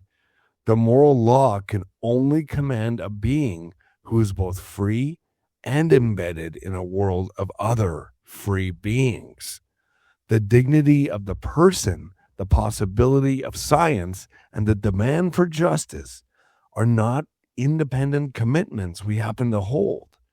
They are implications of the same rational structure. And now, at the end, we can say what this structure makes possible without pretending it makes everything easy. Kant left room for faith because reason, when it honestly surveys its own limits, knows that the highest good, the union of virtue and happiness, is not guaranteed by anything in the natural world. The virtuous suffer, the wicked prosper. The arc of history left to itself does not bend towards justice. If the moral law is not to be a cruel joke, then practical reason must postulate something it cannot prove, that there is a ground beyond the phenomenal world in which moral worth and final happiness are united. This is not a proof of God. It is the acknowledgement that a fully committed moral life requires a hope that reason alone cannot secure. We do not confuse this hope with a deduction.